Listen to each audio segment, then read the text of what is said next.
अध्याय 740 छिपा हुआ वर्महोल।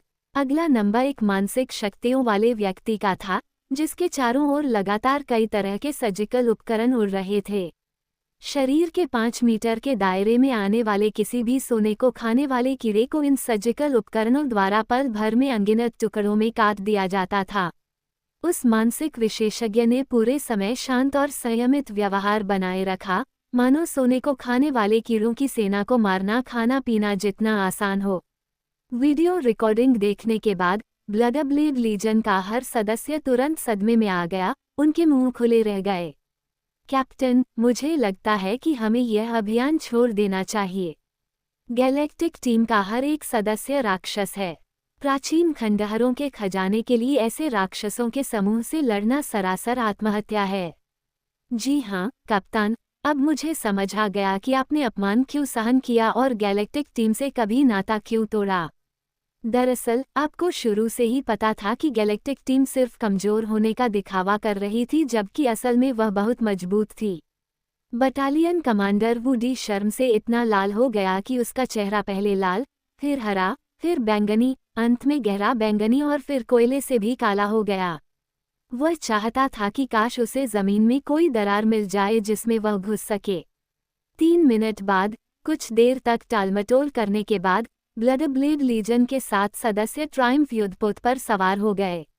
अंतरिक्ष यान में सवार होते ही ब्लडब्लेड लीजन के सभी सदस्य सीधे खाद्य भंडार की ओर चल पड़े। अपनी यात्रा के दौरान उनका सामना गैलेक्टिक टीम के हर सदस्य से हुआ और उन्होंने अत्यंत सावधानी बरती। उनके चेहरे पीले पड़ गए थे, वे एक शब्द भी बोलने की हिम्मत नहीं कर रहे थे, सिर झुकाए चुपचाप खाद्य भंडार में प्रवेश कर गए। ब्लडब्लेड लीजन के सभी सदस्य पल भर में मुरझा गए। इस बदलाव को देखकर गैलेक्सी टीम में हर कोई स्वाभाविक रूप से समझ गया कि क्या हो रहा है। हालांकि वांग हाओ के प्रशिक्षण के तहत हर किसी की ताकत और मानसिकता पहले से बिल्कुल अलग थी।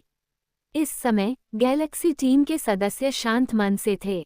वे ब्लडब्लेड टीम की हार पर बस मुस्कुरा रहे थे, लेकिन उन्हें इसकी कोई चिंता नहीं थी, क्योंकि गैलेक्सी टीम में सभी की नज़रों में ब्लडब्लेड टीम का सबसे मजबूत कप्तान भी अब उनके टाइप का नहीं रहा था। बाकी नौसिखियों की तो बात ही छोड़िए। कौशल स्तर में अंतर देखने के बाद ब्लडब्लेड लीजन धीरे धीरे शांत हो गया और वांग हाओ के लिए परेशानी पैदा करना बंद कर दिया। आंतरिक स्तर पर कुछ छोटी मोटी समस्याओं को सुलझाने के बाद वांग हाओ और सोराका आखिरकार चेंजू स्टार के प्रवेश द्वार को खोजने के लिए अपना शोध आधिकारिक तौर पर शुरू करने में सक्षम हो गए। वांग हाओ, इस चेंजू तारे पर एक अमर शक्ति ने आक्रमण कर दिया है, जिसने अंधकार में अंतरिक्ष में घुसपैठ कर ली है और सभी स्थानों के बाईं ओर को पूरी तरह से ढक दिया है। हम केवल तारा मानचित्र का उपयोग करके सटीक प्रवेश द्वार नहीं खोज सकते। ये प्रवेश द्वार एक स्पेस टाइम वर्महोल होना चाहिए, और मेरे पास मौजूद जानकारी के अनुसार ये वर्महोल एक निश्चित पैटर्न के अनुसार खुलता और बंद होता है। समयरेखा के आधार पर पिछले 10 साल ठीक वही अवधि है जब ये प्रवेश द्वार वर्महोल खुला था। कॉकपिट के अंदर केवल वांग हाओ और सोराका मौजूद थे। उसी क्षण एक प्राचीन तारामंडल मानचित्र केंद्रीय क्रिस्टल मस्तिष्क पर प्रक्षेपित किया जा रहा था। ये तारा मानचित्र चेंजू तारे की ओर जाने वाले वर्महोल की स्थिति दर्शाता है। ये तारामंडल चार्ट काफी उल्लेखनीय है। ये स्थिर नहीं है, बल्कि सभी खगोलीय पिंड पूर्व निर्धारित कक्षाओं के साथ गति करते हैं। प्राचीनता के कारण इस तारा मानचित्र पर अंकित कुछ खगोलीय पिंड नष्ट हो चुके होंगे और कुछ अपनी कक्षाओं से विचलित हो गए होंगे। अतः इस मानचित्र पर अंकित स्पेसटाइम वर्महोल प्रवेश द्वार के निर्देशांक पुनर्तः सटीक नहीं हो सकते। शाओ जिनके प्रयासों के माध्यम से प्राचीन ड्रैगन जाति के प्राचीन तारा मानचित्र की तुलना ब्रह्मांड के वर्तमान तारा मानचित्र से करके और गणना करके उस तारा क्षेत्र की अनुमानित सीमा निर्धारित की गई जहां ये स्पेसटाइम वर्महोल प्रकट हुआ था। लक्ष्य तारामंडल लगभग 5000 प्रकाश वर्ष के क्षेत्र में फैला हुआ है। यदि हम केवल इसी एक अंतरिक्ष यान से धीरे धीरे खोज करें, तो इसे खोजने में 10 या 20 साल लग सकते हैं। सौभाग्य से वांग हाउ द्वारा ट्रायम्फ को विशेष रूप से संशोधित किया गया था और इसे सबसे शक्तिशाली अल्ट्रा लॉन्ग रेंज रडार से लैस किया गया था, जो एक ही सर्वेक्षण में हजारों प्रकाश वर्ष की दूरी का पता लगा सकता है। शाओ जिनकी गणनाओं के अनुसार उस स्पेसटाइम वर्महोल को खोजने में अधिकतम 10 दिन लगेंगे। 7 दिन बाद तारामंडल के मानचित्र पर विशेष चिन्हों से चिन्हित स्पेसटाइम वर्महोल आखिरकार मिल गया। मास्टर, ये वर्महोल एक स्थानिक सरणी द्वारा संरक्षित प्रतीत होता है। संबंधित अंतरिक्ष अनलॉक कुंजी के बिना इसे जबरदस्ती पार करने से आप किसी अज्ञात तारामंडल में बेतरतीब ढंग से टेलीपोर्ट हो जाएंगे। आपको किसी खतरनाक जगह पर भी टेलीपोर्ट किया जा सकता है जहां आपके जीवित रहने की संभावना लगभग न के बराबर है। जैसे ही शियाओ जिन ने बोलना समाप्त किया, सोराका ने अपनी छाती से एक नीले तारे का पेंडेंट उतार लिया। फिर रहस्यमय मंत्रों की एक श्रृंखला का चुपचाप जाप करने के बाद नीले तारे के आकार का पेंडेंट अचानक एक चमकदार प्रकाश की किरण के साथ फूट पड़ा।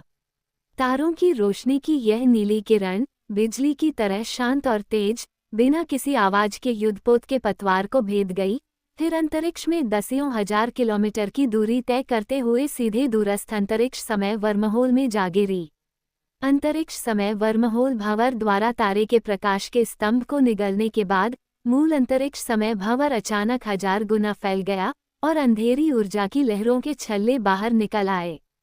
3 मिनट बाद जब जियाओ जिन ने रोबोट डिटेक्टर को छोड़ा और एक और गणना की। मास्टर, ये स्पेसटाइम वर्महोल स्थिर हो गया है। हालांकि वर्महोल के निकास द्वार पर भयानक ऊर्जा उथल पुथल और विभिन्न शक्तिशाली ब्रह्मांडीय किरणें व्याप्त हैं। रोबोट डिटेक्टर ने प्रवेश करने के 10 सेकंड से भी कम समय में संपर्क खो दिया। ये रोबोट स्पष्ट रूप से क्षतिग्रस्त थे। जाना है या नहीं जाना, यही सवाल है। कुछ देर की झिझक के बाद वांग हाउ ने आखिरकार समय स्थान वर्महोल को सक्रिय करने का आदेश दे दिया। संपूर्ण ट्रायम्फ युद्धपोत ने अपनी रक्षात्मक ढालों को अधिकतम स्तर तक सक्रिय कर लिया और अंतरिक्ष समय के वर्महोल की ओर तेजी से बढ़ने लगा। जैसे ही अंतरिक्ष यान स्पेसटाइम वर्महोल में प्रवेश किया, उसका पूरा धातु का आवरण अनगिनत मौलिक कणों में मुड़ने और घूमने लगा, जो फिर प्रकाश की गति से भी अधिक गति से त्वरित हो गए। प्रकाश की गति से भी अधिक की यह यात्रा गति अंतरिक्ष यान द्वारा स्वयं प्राप्त नहीं की जाती है। दरअसल अंतरिक्ष समय के वर्महोल से गुजरते समय अंतरिक्ष यान में हुए अंतरिक्ष ऊर्जा और समय में परिवर्तन के कारण ही कुछ समय के लिए उसकी गति प्रकाश की गति से अधिक हो गई थी। अंतरिक्ष समय के वर्महोल में प्रवेश करने के बाद ट्रायम्फ अंतरिक्ष यान विकृत होने लगा और आसपास की स्थानिक अशांति विचित्र और अवास्तविक हो गई, जिसमें पूरा अंतरिक्ष क्षेत्र रहस्यमय चमकदार चांदी के तारों के धब्बों से ढक गया। लगभग 10 मिनट बाद अंतरिक्ष समय के वर्महोल को सफलतापूर्वक पार करने के बाद ट्रायम्फ अंतरिक्ष यान एक अपरिचित तारामंडल में प्रवेश कर गया। यह इस छिपे हुए वर्महोल का निकास द्वार है। जैसे ही ट्रायम्फ इस तारों भरे आकाश में पहुंचा, वांग हाउ ने होलोग्राफिक प्रोजेक्शन के माध्यम से आसपास के तारों भरे आकाश के दृश्य का अवलोकन किया। हालांकि वांग हाउ को अचानक लगा कि यह तारों भरा आकाश उसे जाना पहचाना सा लग रहा है। मुझे अनायासी एक बहुत ही परिचित सी अनुभूति हुई। ये तारों भरा आकाश मुझे डेजा वू का एहसास कराता है, लेकिन मैं पहले कभी ऐसे तारों भरे आकाश में नहीं गया हूँ और अंतरिक्ष यान के सिस्टम ने इस तारामंडल के बारे में कभी कोई डेटा रिकॉर्ड नहीं किया है। अंतरिक्ष यान के इस अपरिचित तारामंडल में प्रवेश करने के बाद सोराका ने एक बिल्कुल नया तारा मानचित्र निकाला। वांग हाउ, बाकी की यात्रा के लिए इस तारामंडल मानचित्र पर दिखाए गए मार्ग का अनुसरण करो। यह एक अत्यंत प्राचीन तारामंडलीय मानचित्र है, जिसे एक बहुत पुराने चिप उपकरण का उपयोग करके रिकॉर्ड किया गया है। ये कम से कम अरबों वर्ष पुराना है, अविश्वसनीय रूप से प्राचीन है, फिर भी आश्चर्यजनक रूप से अच्छी तरह से संरक्षित है और अभी भी सामान्य रूप से कार्य कर रहा है। स्टॉप्ड अध्याय 741 तारा में आकाश का गुप्त क्षेत्र। मुझे अब याद आया, ये तारों भरा आकाश बिल्कुल वैसा ही दिखता है जैसा मैंने आत्मा युद्ध क्षेत्र में देखा था। स्मृति के द्वार पल भर में खुल गए। वांग हाओ को वह तारों भरा आकाश याद आया जिसमें वह प्राचीन संरचना के निषिद्ध क्षेत्र के भीतर तब प्रवेश किया था जब वह आत्मा युद्ध क्षेत्र के नीचे शून्य स्थान में था।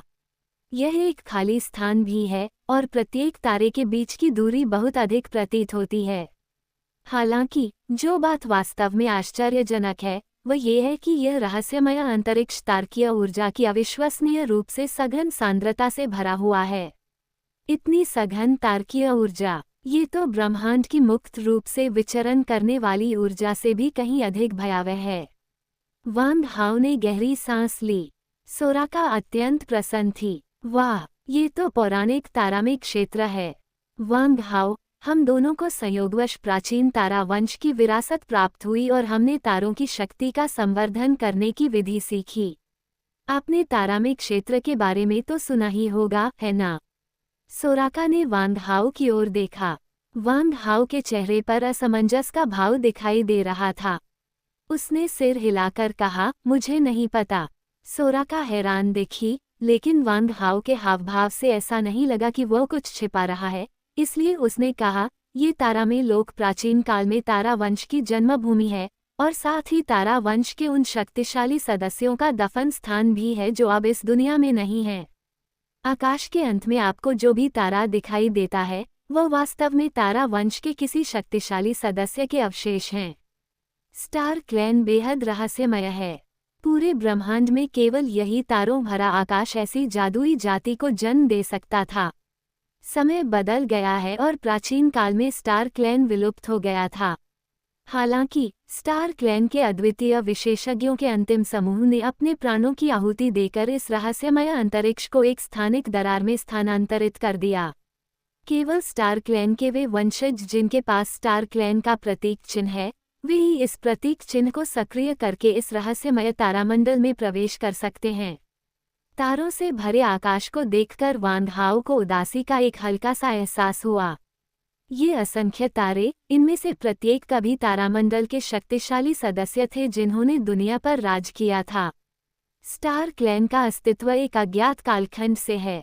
स्टार क्लैन का प्रत्येक शक्तिशाली सदस्य, जिसकी मृत्यु हुई, अंततः एक तारा बन गया और अपने जन्मस्थान पर एक तारा छोड़ गया। समय के साथ इस अंतरिक्ष में अनगिनत तारे एकत्रित हो गए हैं। इनमें से कुछ तारे विशाल हैं, जो सूर्य से दसियों हजार गुना बड़े हैं, जबकि अन्य बहुत मंद हैं, लेकिन बिना किसी अपवाद के वे सभी एक सौम्य तारकीय शक्ति उत्सर्जित करते हैं। इस अंतरिक्ष में एक मंद तारकीय ऊर्जा संघनित और एकत्रित हो गई। स्टार क्लैन के किसी वंशज ने इस स्थान का दौरा किए हुए एक अज्ञात समय बीत चुका है और इस अंतरिक्ष के भीतर तारकीय शक्ति भयावह रूप से केंद्रित हो गई है। वांग हाओ को ऐसा महसूस हुआ कि तारा में आकाश तकनीक का अभ्यास किए बिना भी तारा शक्ति की हल्की हल्की किरणें उसके शरीर के हर रोम रोम से होकर उसके सिर तक दौड़ रही थीं। अंततः ये तारकीय शक्ति सक्रिय रूप से नाड़ी रेखाओं में प्रवाहित हुई, अनंत रूप से उमड़ती रही और सीधे चेतना के सागर में समाहित हो गई। सोराका का रूप और भी अधिक प्रभावशाली था। उसकी छाती पर लगे तारे के आकार के लटकन से हल्की नीली रोशनी निकल रही थी और आसपास के अंतरिक्ष में मौजूद तारा शक्ति ऊर्जा के भंवरों में बदल गई, जिसे लटकन ने अवशोषित कर लिया और अंततः चांदी के तारा शक्ति तरल की बूंदों में परिवर्तित हो गई, जो सोराका के शरीर में समाहित हो गई। यह ऊर्जा का भंवर लगातार बड़ा होता जा रहा है और इसकी विकिरण सीमा भी लगातार बढ़ती जा रही है। ट्रायम्फ अंतरिक्ष यान के केंद्र से 1000 मील के दायरे में भारी मात्रा में तारकीय ऊर्जा ज्वार की तरह उमड़ पड़ी। धीरे धीरे सोराका का पूरा शरीर तारों की रोशनी की एक परत से जगमगा उठा, जिससे वह एक तारे की तरह चमकने लगी। उनसे एक रहस्यमय आभा निकल रही थी, मानो वे आसपास के वातावरण में सहजता से घुल मिल गए हों। सबसे अजीब बात यह है कि सोराका की काली आंखें 2 चांदी की पुतलियों में बदल गई हैं और उसके काले बाल भी चांदी जैसे सफ़ेद हो गए हैं। चांदी जैसे सफ़ेद बालों की लंटें लंबी होती गईं और जो बाल पहले कंधे तक छोटे थे, वे पलक झपकते ही 10 फीट से भी अधिक लंबे हो गए। तारों की उमंग भरी ऊर्जा से घिरा हुआ ये बिना हवा के आगे बढ़ता रहा, बहता रहा और तेजी से चमकता रहा। मुझे ऐसा लग रहा है कि मैं आखिरकार अपने असली रूप में आ गई हूँ। सोराका ने अपने आप से बुदबुदाया, उसके चेहरे पर भाव और भी ठंडे होते जा रहे थे। तारकीय शक्ति का एक अनंत सागर, यह अद्भुत अनुभूति मुझे ऐसा महसूस कराती है मानो मैं तारामंडल के पूर्वजों की आत्माओं की आभा में सांस ले रहा हूँ। प्राचीन, शाश्वत, अनंत और शक्तिशाली। सोराका को तुरंत ताजगी और स्फूर्ति का अनुभव हुआ, और यहाँ तक कि उसका साधना स्तर भी लगातार बढ़ता गया। पलक झपकते ही उनकी साधना का स्तर एक पायदान बढ़ गया और वे 9वें पायदान के उन्नत स्तर पर पहुंच गए। हे भगवान! पलक झपकते ही मेरे भीतर की तारा रक्तरेखा जागृत होने लगी है। हालांकि यह अभी पूरी तरह से जागृत नहीं हुई है। तारामंडल वास्तव में बेहद रहस्यमय है। तारावंश का गुप्त खजाना यहीं से शुरू होता है। सोराका बेहद उत्साहित थी। उसकी इच्छा थी कि काश उसे पंख लग जाएं और वह तुरंत चेंजू स्टार पर प्रकट हो जाए। लगभग 7 दिनों तक तारामंडल मानचित्र मार्ग पर नौकायन करने के बाद आसपास के तारे धीरे धीरे दूर चले गए। धीरे धीरे सारे तारे नजरों से ओझल हो गए और दूर क्षितिज पर केवल एक अकेला तारा ही चमक रहा था। अन्य तारों के विपरीत जो सफेद प्रभामंडल उत्सर्जित करते हैं, यह अकेला तारा एक धुंधला, हल्का पीला प्रभामंडल उत्सर्जित करता है। धीरे धीरे अंतरिक्षयान आगे बढ़ता रहा और आभासी प्रक्षेपण पर अकेला तारा धीरे धीरे बड़ा होता गया। यह अकेला तारा अवश्य ही पूर्वजों का तारा चेंजू होगा, वांग हाउ ने मन ही मन सोचा। वास्तव में ये सबसे बड़ा तारा ही तारावंश का जन्मस्थान है, तारा पूर्वज तारा। सोराका ने उदास चेहरे से कहा। जो तारे इतने करीब लग रहे थे, उन्हें वहां तक पहुंचने में लगभग 1 महीना लग गया। तभी वांग हाउ के सामने चेन के पैतृक तारे का पूर्ण स्वरूप प्रकट हुआ। चेंजू स्टार को देखकर पहली ही नज़र में यह आभास होता है कि यह बहुत विशाल है। सचमुच बहुत बड़ा। ये पूर्वज तारा एक अत्यंत विशाल ग्रह है जिसका व्यास सैकड़ों मिलियन किलोमीटर से अधिक है, जो पृथ्वी की तुलना में अकल्पनीय है, जिसका व्यास केवल 10,000 किलोमीटर से थोड़ा अधिक है। इस जनक तारे की तुलना में आसपास के तारे तिल के दानों के समान हैं, जो बिल्कुल महत्वहीन हैं। इतना विशाल ग्रह कैसे बना? आश्चर्य की बात है कि इतने बड़े आकार के बावजूद इसका गुरुत्वाकर्षण मानक पृथ्वी के गुरुत्वाकर्षण से केवल 9 गुना है। ये ग्रह एक प्रकार के हल्के पीले, पारदर्शी ऊर्जा क्रिस्टल से ढका हुआ है। क्या ये ऊर्जा क्रिस्टल वास्तव में इतनी भयानक तारकीय शक्ति उत्सर्जित कर रहे हैं? क्या ऐसा हो सकता है कि यह पूरा ग्रह एक विशाल तारा क्रिस्टल हो? गुरुजी, ये स्टार क्रिस्टल नहीं, बल्कि स्टार मज्जा है, जो और भी अधिक कीमती है। यह ऊर्जा से बने जीवन रूपों में स्टार कबीले का एकमात्र शरीर है। मानव शरीर के विपरीत, जो मांस और रक्त से बना होता है, स्टार कबीले का शरीर इस स्टार मज्जा क्रिस्टल से बना होता है। शाओ जिनके डेटाबेस में इस प्रकार के स्टार बोन मैरो के बारे में कुछ बुनियादी जानकारी थी, और उसने तुरंत वांग हाउ को इसके बारे में बताया। ऊर्जावान प्राणी होने के नाते स्टार क्लैन का जन्म तारों के अस्थि मज्जा से होता है, और मृत्यु के बाद उनके शरीर तारों के क्रिस्टल में परिवर्तित हो जाते हैं। इस तारामय क्षेत्र में दिखाई देने वाले असंख्य तारे वास्तव में तारा क्रिस्टल हैं, जो तारा वंश के सदस्यों की मृत्यु के बाद के रूपांतरण हैं। अल्फा ब्रह्मांड में स्टार क्रिस्टल बेहद मूल्यवान हैं, यहाँ तक कि हीरो सिटी में भी वे अनमोल खजाने हैं। स्टॉप्ड अध्याय 742 तारा मंदिर। स्वागत है। कृपया हमारी वेबसाइट का पता याद रखें। वेबसाइट का पता उपलब्ध नहीं, ताकि आप उपन्यास सुपर जीन वॉरियर के नवीनतम अध्याय आसानी से पढ़ सकें। विशेषकर आध्यात्मिक साधना में विशेषज्ञता रखने वालों के लिए यह एक अमूल्य खजाना है, क्योंकि स्टार क्रिस्टल पूरे ब्रह्मांड में एकमात्र ज्ञात जादुई खनिज है जो आध्यात्मिक साधना को बढ़ा सकता है। प्राचीन काल में भी तारा क्रिस्टल ही ब्रह्मांड की एकमात्र ठोस मुद्रा हुआ करती थी। हालांकि स्टार क्लैन के विलुप्त होने के साथ ही स्टार क्रिस्टल तेजी से दुर्लभ होते गए और धीरे धीरे सार्वभौमिक मुद्रा बाजार से गायब हो गए। स्टार क्रिस्टल पहले से ही बेहद महंगे होते हैं, लेकिन स्टार मैरो स्टार क्रिस्टल से भी ज़्यादा कीमती होता है।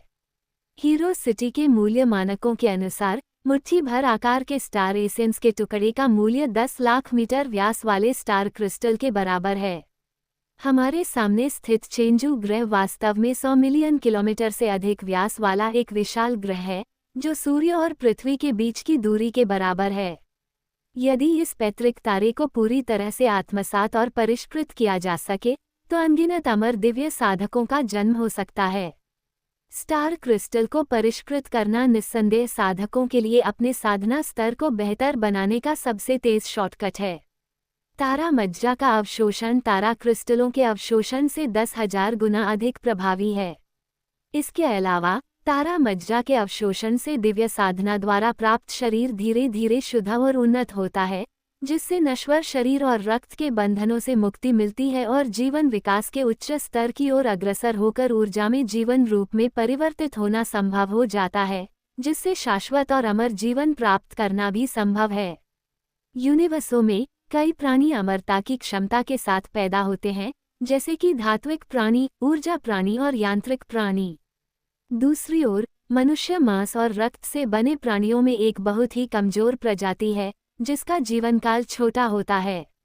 केवल स्वर्ग को चुनौती देकर या अपनी साधना के स्तर को बढ़ाकर और उसमें सुधार करके ही कोई व्यक्ति अपनी आयु बढ़ा सकता है।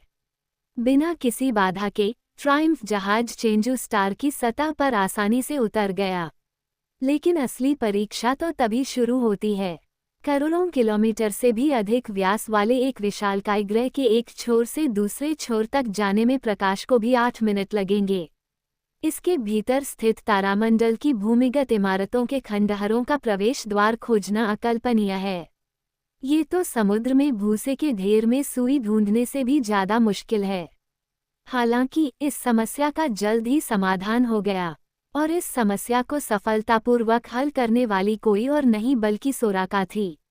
जब सोराका स्टार एंसेस्टर पर पहुंची, तो उसकी छाती पर लगे तारे के आकार के पेंडेंट से स्वतः ही प्रकाश निकलने लगा, जिससे प्रकाश की एक किरण निकली जो स्टार एंसेस्टर के खंडहरों के प्रवेश द्वार का संकेत दे रही थी। स्टार पेंडेंट के मार्गदर्शन का अनुसरण करते हुए ट्रायम्फ अंतरिक्ष यान ने शीघ्र ही खंडहरों के प्रवेश द्वार का पता लगा लिया। स्टार क्लैन के खंडहरों के प्रवेश द्वार पर असाधारण रूप से ऊंचे पिरामिड के आकार की इमारतों का एक समूह स्थित है। यहाँ 9 करोड़ वर्ग मीटर से अधिक भूमि पर हजारों विशालकाय पिरामिड बनाए गए हैं। ये पिरामिड पृथ्वी पर मौजूद पिरामिडों से कहीं अधिक ऊंचे हैं। सबसे छोटा पिरामिड भी 10,000 मीटर से अधिक ऊंचा है, जबकि सबसे ऊंचा पिरामिड 10 लाख मीटर से अधिक ऊंचा है। दूर के तारों के प्रक्षेपण भी इस भव्य पिरामिड के सामने सोयाबीन जैसे लगते हैं। ये पिरामिड ताराकुल के उच्च पुरोहितों द्वारा उनकी मृत्यु के बाद बनवाए गए मकबरे हैं। ताराकुल में पुरोहितों का स्थान देवताओं के समान होता है, एक अलौकिक दर्जा। बेशक ताराकुल का प्रत्येक सदस्य जो पुरोहित के रूप में सेवा करता है, उसे पूरे ताराकुल का सबसे शक्तिशाली योद्धा भी होना चाहिए। सोराका को स्टार क्लैन के बारे में काफी जानकारी लगती है। संभवतः उसने स्टार क्लैन के गौरवशाली इतिहास की खोज में बहुत सी जानकारियां एकत्र की हैं और कई अनसुलझे रहस्य सीखे हैं। इसलिए वह मूल रूप से स्टार क्लैन के बारे में बहुत ज्ञानी है। यहाँ का सबसे बड़ा पिरामिड किसी एक स्टार क्लैन के उच्च पुरोहित का मकबरा नहीं है, बल्कि यह पूरे स्टार क्लैन का है। इसे स्टार टेम्पल कहा जाता है और किंवदंती है कि स्टार क्लैन के पहले पूर्वज का जन्म इसी स्टार टेम्पल में हुआ था। इनमें से प्रत्येक पिरामिड में अपार खजाना छिपा है, लेकिन इस तारामंडल के खजाने की मात्रा और कीमत अन्य सभी पिरामिडों के सभी खजानों से कहीं अधिक है। स्टार क्लैन में एक परंपरा है कि प्रत्येक सदस्य की मृत्यु से पहले वे अपने जीवनकाल में अर्जित सभी धन को स्टार मंदिर में उस महान देवता को भेंट के रूप में अर्पित करते हैं जिसने स्टार क्लैन की रचना की थी। असंख्य वर्षों में इस तारा मंदिर ने अकल्पनीय और भयावह धन संपत्ति अर्जित कर ली है। किंवदंती के अनुसार प्राचीन काल में स्टार कबीले के विनाश का सबसे बड़ा कारण ये था कि अन्य शक्तिशाली कबीले स्टार कबीले की आश्चर्यजनक संपत्ति पर लालच करते थे। ऐसा कहा जाता है कि प्राचीन ड्रैगन जाति ने स्टार कबीले की पैतृक भूमि को लूटा और बहुत सारा धन प्राप्त किया, जिसने प्राचीन वास्तविक ड्रैगन जाति के ब्रह्मांड के अधिपति बनने के लिए नींव रखी। ये जानना महत्वपूर्ण है कि प्राचीन काल के प्रारंभ में स्टार क्लैन के विलुप्त होने से पूरा ब्रह्मांड अराजकता में डूब गया था, जो केवल ट्रू ड्रैगन क्लैन के जन्म के साथ ही समाप्त हुआ। स्टार क्लैन का खजाना हासिल करने के बाद ट्रू ड्रैगन क्लैन को सत्ता में आने का अवसर मिला और इसी आधार पर उन्होंने ड्रैगन क्लैन को एक शक्तिशाली जाति के रूप में विकसित किया जिसने पूरे ब्रह्मांड को कपकपा दिया। हालांकि प्राचीन युग के अंत के साथ ड्रैगन जाति तारा जाति के पदचिन्हों पर चलने से बच नहीं सकी और उसका भी सफाया हो गया। 3 प्राचीन जातियों का विलुप्त होना एक विशाल रहस्य बन गया है जिसने अनगिनत वर्षों से पूरे ब्रह्मांड को परेशान कर रखा है। स्टार क्लैन और ड्रैगन क्लैन के अलावा मशीन क्लैन भी पूरी तरह से नष्ट हो गया था। इन 3 सर्वोच्च जातियों का विलुप्त होना आज ब्रह्मांड के 3 अनसुलझे रहस्यों में से एक है। ट्रायम्फ अंतरिक्ष यान धीरे धीरे स्टार मंदिर के प्रवेश द्वार पर उतरा। ऐसा लग रहा था मानो पूरा ग्रह चेंजू रातों रात वीरान हो गया हो। अनगिनत वर्षों के बाद भी सभी इमारतें और पिरामिड बिल्कुल वैसे ही बने रहे जैसे वे पहले थे। स्टार टेम्पल का प्रवेश द्वार हजारों फीट ऊंचा एक विशाल गोलाकार मेहराब है जिसके अंदर एक ऊर्जा नेटवर्क धुंधला सा दिखाई देता है जिससे मंदिर के अंदर किसी भी चीज का पता लगाना असंभव हो जाता है। नंगी आंखों से देखने पर मेहराब के अंदर जो कुछ भी दिखाई देता है वह घोर अंधेरा, एक खालीपन और अराजकता है, जैसे अस्पष्ट काले धुएं का एक हल्का सा गुबार। कई इमारतों, विशेषकर प्राचीन काल की इमारतों के प्रवेश द्वारों पर विभिन्न प्रकार के प्रतिबंधात्मक चिन्ह बने होते हैं और किसी कबीले के सबसे महत्वपूर्ण मंदिर की तो बात ही अलग है। वांग हाओ के अनुमान के अनुसार जाओशान सी स्थित मेहराब को अत्यंत शक्तिशाली प्रतिबंधक मंत्रों द्वारा संरक्षित किया जाना चाहिए। ये भी अत्यधिक संभावना है कि इस तारा मंदिर के भीतर कई दुर्जय जाल और तंत्र और यहाँ तक कि आत्मविनाश उपकरण भी मौजूद हैं ताकि तारा वंश के खजाने को अन्य जातियों द्वारा चुराया न जा सके। राक्षस की आवाज आई, वांग हाओ, इस तारा मंदिर में कुछ अजीब है। ऐसा लगता है कि इसके अंदर जीवन में उतार चढ़ाव के संकेत हैं। वांग हाओ मन ही मन चिंतित हो गया। क्या ऐसा हो सकता है कि तारा वंश का पूरी तरह से सफाया न हुआ हो? क्या ये संभव है कि इस तारा मंदिर के भीतर नए तारा वंश के प्राणी जन्म ले सकें? वांग हाओ के संदेह और भी गहरे हो गए। जब वांग हाओ स्टार टेम्पल में प्रवेश करने को लेकर दुविधा में था, सोराका ने ब्लडब्लेड लीजन को गोलाकार मेहराब में ले जाया।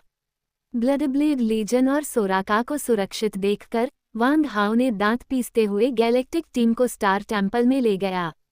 इस साइट को समर्थन देने के लिए धन्यवाद। अगली बार जब आप ये पुस्तक पढ़ें तो कृपया बाइडू पर या सुपर जीन वॉरियर जोड़ या सुपर जीन वॉरियर जोड़ पैक्स खोजें। यही इस साइट को अपडेट करने के लिए आपकी प्रेरणा है। हम विज्ञापन मुक्त, त्रुटि मुक्त, पूर्ण पाठ ऑनलाइन पठन सामग्री प्रदान करते हैं जिसमें तेज अपडेट और उच्च गुणवत्ता वाले लेख शामिल हैं। यदि आपको हमारी साइट पसंद आई है तो कृपया इसे अपने दोस्तों को QQ और वेबो पर सुझाएं। _PPX स्टॉप्ड अध्याय 743 ताराज्वाला शेर राजा। स्टार टेम्पल में प्रवेश करते ही ऐसा महसूस हुआ मानो किसी ने स्थानिक बाधाओं की अनगिनत परतों को पार कर लिया हो। जब वे दोबारा प्रकट हुए तो उन्होंने पाया कि वे एक अपरिचित समय और स्थान में थे। ये स्पेस टाइम, तारा में आकाश क्षेत्र और वास्तविक ब्रह्मांड के स्पेस से स्पष्ट रूप से भिन्न है। मेरे पैरों के नीचे एक अनंत विशाल महाद्वीप फैला हुआ है और मेरे ऊपर एक अंतहीन तारों भरा आकाश फैला हुआ है जिसमें रुई के गुच्छे मुलायम कॉटन कैंडी जैसे दिखते हैं जो वास्तव में एक जादुई वातावरण का निर्माण करते हैं। यद्यपि ऊपर तारों की रोशनी मंद थी, फिर भी यह स्थान घोर अंधकार में नहीं था और दृश्यता काफी अच्छी थी। दूर, हजारों मील की दूरी पर, क्षितिज पर एक काली पर्वत श्रृंखला दिखाई दी जो दृष्टि की सीमा तक फैली हुई और लहरदार थी। ये पुस्तक सर्वप्रथम ताइवान नॉवेल नेटवर्क .com पर प्रकाशित हुई थी, जो त्रुटिरहित और अव्यवस्थित अध्यायों के साथ एक अत्यंत सुविधाजनक पठन अनुभव प्रदान करती है। काले पहाड़ को देखकर सोराका का चेहरा खुशी से चमक उठा। अद्भुत! ये पौराणिक स्टार एंसेस्टर माउंटेन है जो स्टार क्लैन का जन्मस्थान है। ये सचमुच अनंत रहस्यों से भरा हुआ है। सोराका बेहद प्रसन्न दिखी और तेजी से स्टार एंसेस्टर माउंटेन की ओर उड़ गई। इस स्थान में स्थानिक छल्लों जैसी वस्तुओं को सक्रिय नहीं किया जा सकता है और सार्वभौमिक अंतरिक्ष यान को भी नहीं लाया जा सकता है। यहाँ तक कि स्थानिक नियम भी वास्तविक सार्वभौमिक अंतरिक्ष से भिन्न है, इसलिए टेलीपोर्टेशन संभव नहीं है। यदि इच्छा हो तो तारा पूर्वज पर्वत की ओर धीरे धीरे उड़ना होगा। सोराका के नेतृत्व में समूह के बाकी सदस्य भी काले पहाड़ की ओर उड़ गए। मुझे नहीं पता कितना समय बीत गया, लेकिन धीरे धीरे ब्लैक माउंटेन नजर आने लगा। पूरा काला पहाड़ नजर आने लगा और तभी सबको एहसास हुआ कि यह काला पहाड़ वास्तव में एक विशालकाय काला राक्षस था। वह काला दैत्य जमीन पर पड़ा था, उसका शरीर हजारों किलोमीटर तक फैली एक विशाल पर्वत श्रृंखला की तरह लहरा रहा था। जब सभी ने इतने विशालकाय जानवर को देखा तो वे भयभीत हुए बिना नहीं रह सके। हे भगवान, इस दुनिया में कितने विशालकाय जीव हैं। मुझे तो ये भी नहीं पता कि यह काला दैत्य किस प्रजाति का है, इसका आकार तो किसी ग्रह के बराबर है। मुझे आश्चर्य है कि यह विशालकाय जीव जीवित है या मृत। यदि यह अभी भी जीवित है तो मुझे डर है कि यदि यह एक भी सांस छोड़े तो ये सूर्य, चंद्रमा और तारों को उड़ा ले जाएगा, और यदि यह अपने पंजे हिलाए तो हम नन्ही चींटियां धूल में मिल जाएंगी। वे मर चुके होंगे। नहीं तो हमें कोई जीवन शक्ति क्यों नहीं महसूस हुई? हम काफी समय से इस जगह पर हैं। अगर वे जीवित होते तो उन्हें बहुत पहले ही हमारे आने का पता चल गया होता। ... सभी ने अपनी अपनी राय रखी, वहीं वांग हाओ भी गहरी सोच में डूब गया। क्या ऐसा हो सकता है कि जो बहुत हल्की, रहस्यमय हलचल मैंने अभी महसूस की, वह इसी काले विशालकाय जीव से उत्पन्न हो रही हो? वांग हाओ ने संदेहपूर्वक अपनी मानसिक ऊर्जा को जांच पड़ताल में लगा दिया। जैसे ही उसकी मानसिक ऊर्जा उस काले दैत्य के पास पहुंची, उसने महसूस किया कि कोई भयानक विनाशकारी शक्ति उसे निगल रही है, और वांग हाओ ने तुरंत अपनी मानसिक ऊर्जा और दैत्य के बीच का संबंध तोड़ दिया। बाल बच गया। मेरी मानसिक शक्ति लगभग खत्म हो गई थी। इस काले दैत्य के शरीर पर मौजूद फर से एक भयानक आभा और विनाशकारी शक्ति निकल रही है। लगता है मुझे सावधान रहना होगा, वरना मुझे पता भी नहीं चलेगा कि मेरी मृत्यु कैसे हुई।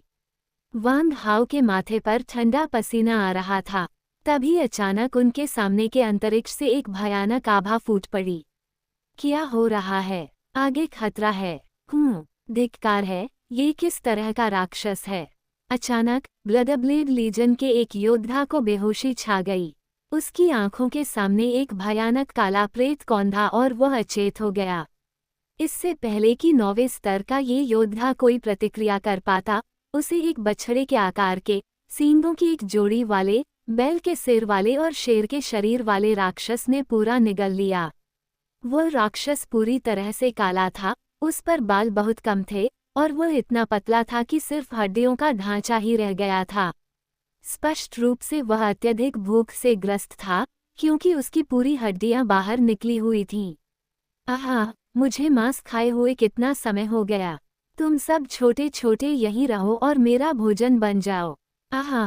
राक्षस दहाड़ा और एक इंसान को निगलने के बाद भी संतुष्ट न होकर उसकी लालची निगाहें वांग हाओ और अन्य लोगों पर घूमती रहीं। चारों ओर नजर घुमाने के बाद अंततः उसकी निगाह वांग हाओ पर टिक गई। हे, तुम नन्हे से सबसे अधिक मांस और रक्त ऊर्जा से भरे हो। अगर मैं तुम्हें खा लूं तो मैं 3 साल बिना खाए रह सकता हूँ। हा, उस राक्षस ने अपना मुंह चौड़ा खोल दिया। उसके मुंह से लार टपक रही थी और वह वांग हाओ को ऐसे देख रहा था मानो वह भूखा भूत हो और दुनिया का सबसे स्वादिष्ट भोजन देख रहा हो।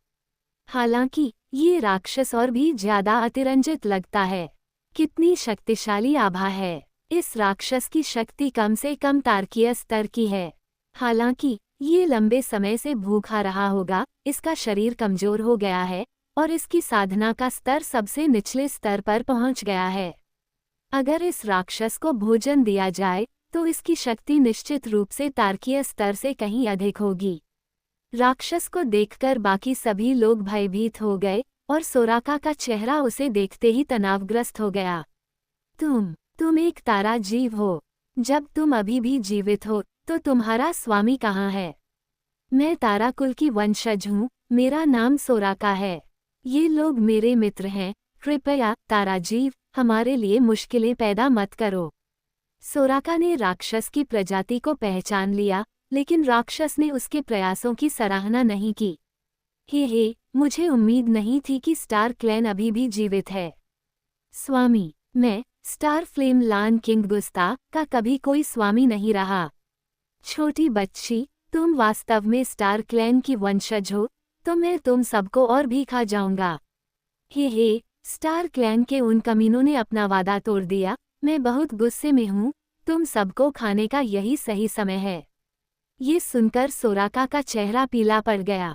सीनियर गुस्ता, स्टार क्लैन ने हमेशा अपने वचन का पालन किया है। यह मानहानि है। हे, तुम नासमझ छोटे लड़के, क्या तुम्हें लगता है कि स्टार क्लैन के सभी सदस्य अच्छे लोग हैं? अगर स्टार क्लैन के उन बुरे लोगों ने मुझे धोखा देने के लिए अपनी चालें न चली होती, तो मैं करोड़ों सालों से इस वीरान जगह पर फंसा न होता। लेकिन कर्म का चक्र चलता रहता है, और प्रतिशोध तो होना ही है। स्टार क्लैन के वे सारे बुरे कमीने अंत में मर ही गए। यह मेरे बदले का एक तरीका है। उन बुरे कमीनों ने मुझसे वादा किया था कि वे मुझे 10 लाख साल बाद आज़ादी देंगे, लेकिन उन्होंने अपना वादा तोड़ दिया। 350 करोड़ साल बीत चुके हैं, और मैं अब भी इस वीरान जगह में फंसा हुआ हूँ। बताइए, क्या स्टार क्लैन भरोसे के लायक नहीं है?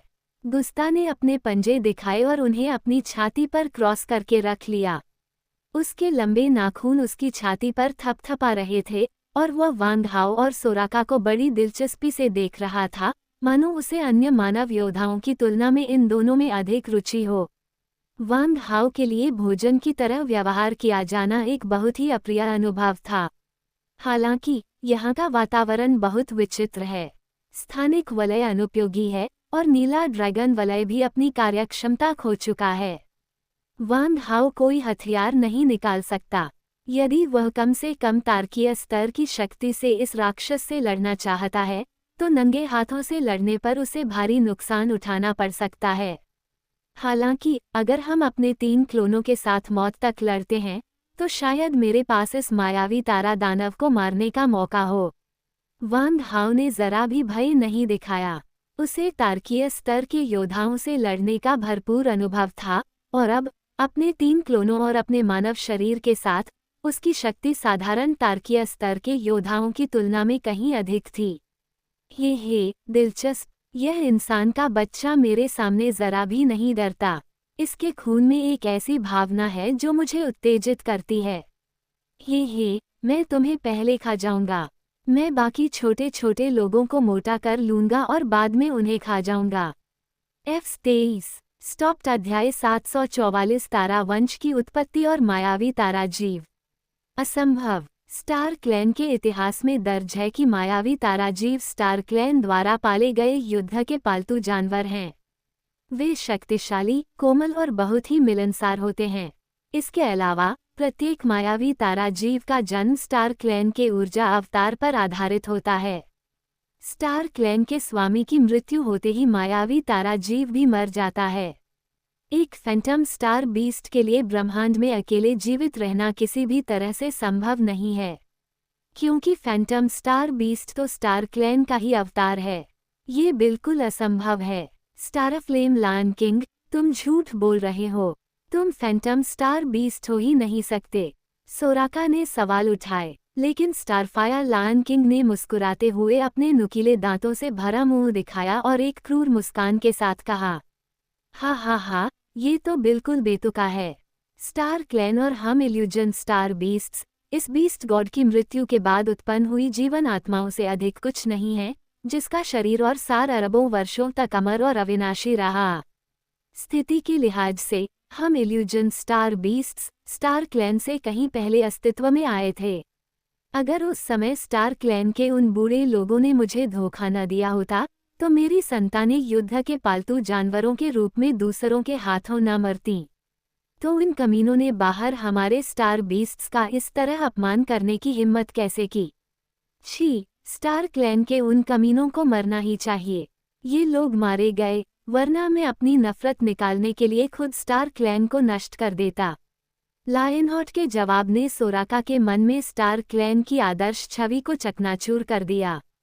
वांग हाओ को अचानक एहसास हुआ तो इस काले दैत्य को पशु देवता कहा जाता था। इसकी मृत्यु के बाद करोड़ों वर्षों तक इसका शवक्षुअन रहा और इसके मांस और रक्त का सार नए जीवन रूपों में भी विकसित हो सकता था। ये सचमुच अद्भुत है। वांग हाओ ने पशु देवता के अवशेषों को देखा और उसकी आंखें अचानक चमक उठीं। अगर मैं इस राक्षस देवता के मांस और रक्त के सार को ग्रहण कर लूं, तो क्या मेरी असली ड्रैगन वंश पूरी तरह से रूपांतरित हो जाएगी? या फिर क्या मेरी मूल ड्रैगन वंश का स्तर और भी ऊंचा हो जाएगा? आखिरकार पौराणिक ड्रैगन जाति कितनी भी शक्तिशाली क्यों न हो, किसी ड्रैगन की मृत्यु के बाद उसके रक्त और सार से किसी नए जीवन रूप के जन्म का कोई रिकॉर्ड कभी नहीं मिला है। इससे पता चलता है कि यह पशु देवता कम से कम प्राचीन वास्तविक ड्रैगन जाति की तुलना में मांस और रक्त के सार के स्तर के मामले में कहीं अधिक उच्च स्तर का है। ये ज्ञात है कि स्वर्णिम स्केल ड्रैगन रूपांतरण तकनीक विभिन्न उच्च स्तरीय रक्तवंशों को अवशोषित करके उन्हें परिष्कृत कर स्वयं के रक्तवंश को बेहतर बना सकती है। यदि वह इस पशु देवता को भी परिष्कृत कर सके तो वांग हाओ के रक्तवंश स्तर में निश्चित रूप से बहुत सुधार होगा। शायद उनकी शारीरिक साधना का स्तर एक ही झटके में 7वें स्तर तक पहुंच सकता है। हमें इस राक्षस देवता के अवशेषों को हासिल करना ही होगा। वांग हाओ ने चुपके से एक लक्ष्य निर्धारित किया। फिर स्टारफ्लेम लायन किंग ने अपनी लालची निगाह वांग हाओ पर डाली। इस समूह में मौजूद सभी लोगों में से वांग हाओ ही एकमात्र ऐसा व्यक्ति था जिसमें उसकी दिलचस्पी थी। अपने कप्तान को इस राक्षस द्वारा निशाना बनाते देख गैलेक्सी टीम के सदस्यों ने जरा भी भय नहीं दिखाया और सक्रिय रूप से वांग हाओ के चारों ओर जमा हो गए। बदसूरत राक्षस, अगर तुम हमारे कप्तान को खाना चाहते हो तो पहले हमारे शवों के ऊपर से होकर गुजरना होगा। ली पेंग ने अपना पशु रूपांतरण पूरा कर लिया था, अपने सुनहरे पंख फैलाकर वांग हाओ का रास्ता रोक दिया था।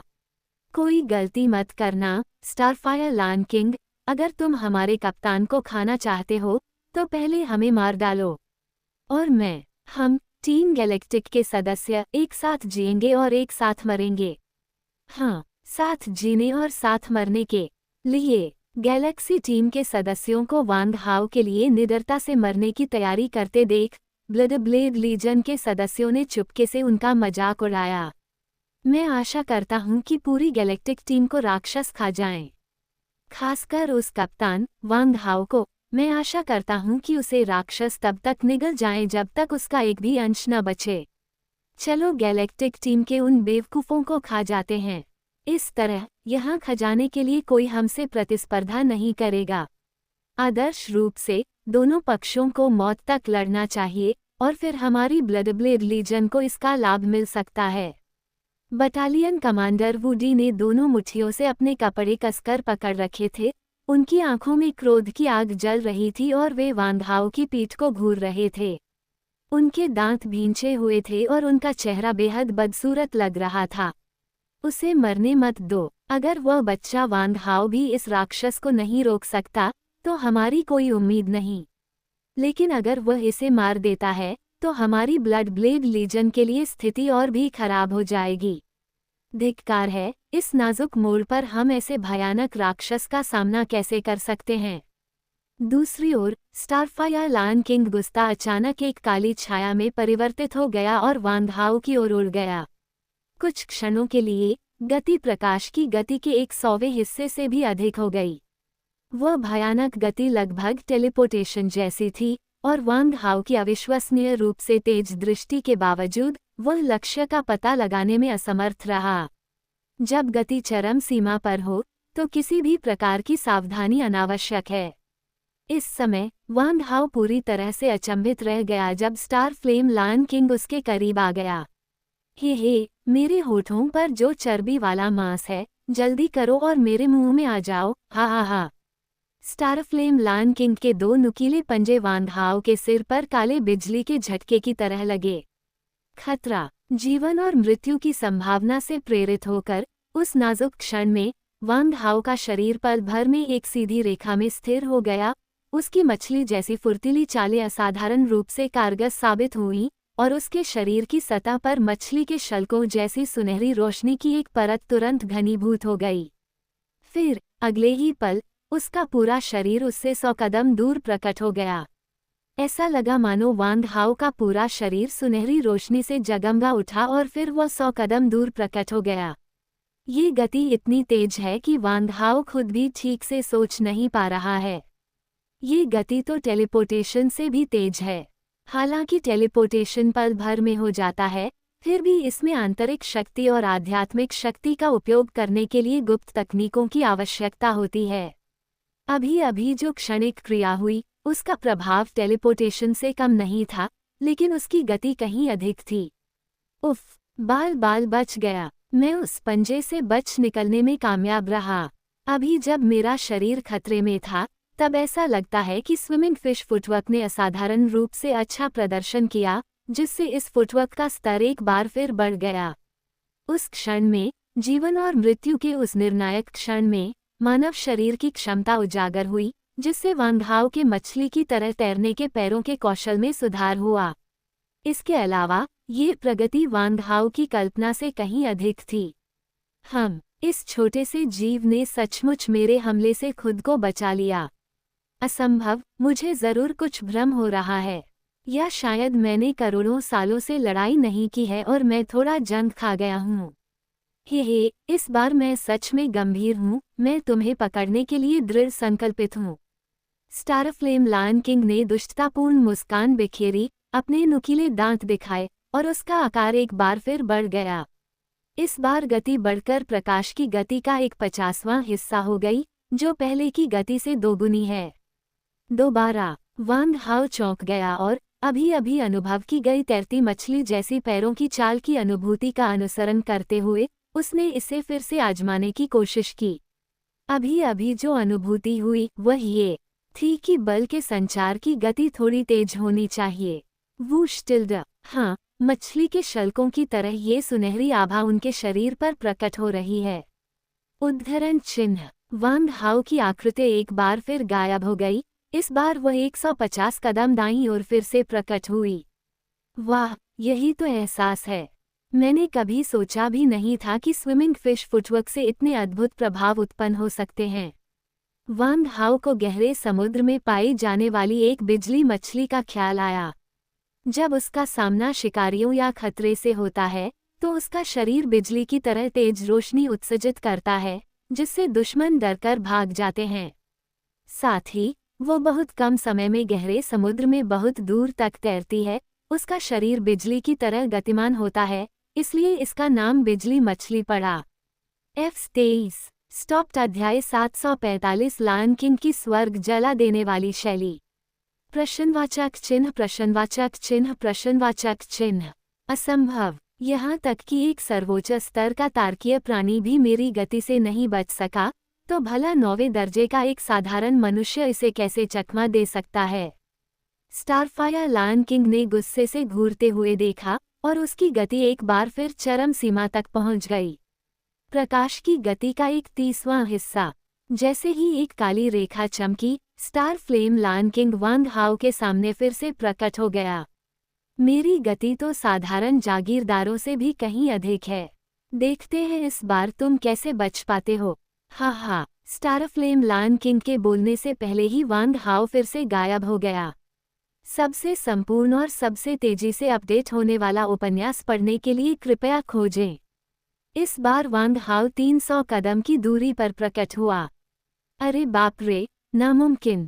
स्टारफायर लायन किंग क्रोधित था। उसके शरीर से हल्की चांदी जैसी लपटों की एक परत उठी, जिसने उसकी आंखों को छोड़कर उसके पूरे शरीर को ढक लिया। इस चांदी जैसी ज्वाला को ट्रू स्टार फ्लेम या संक्षेप में स्टार फ्लेम कहा जाता है। यह एक विचित्र अग्नि है जो कुछ विचित्र तारों के केंद्र से स्वाभाविक रूप से उत्पन्न होती है। बेशक, असाधारण प्रतिभाओं वाली कुछ शक्तिशाली जातियां भी संयोगवश इस विचित्र अग्नि को प्राप्त कर सकती हैं।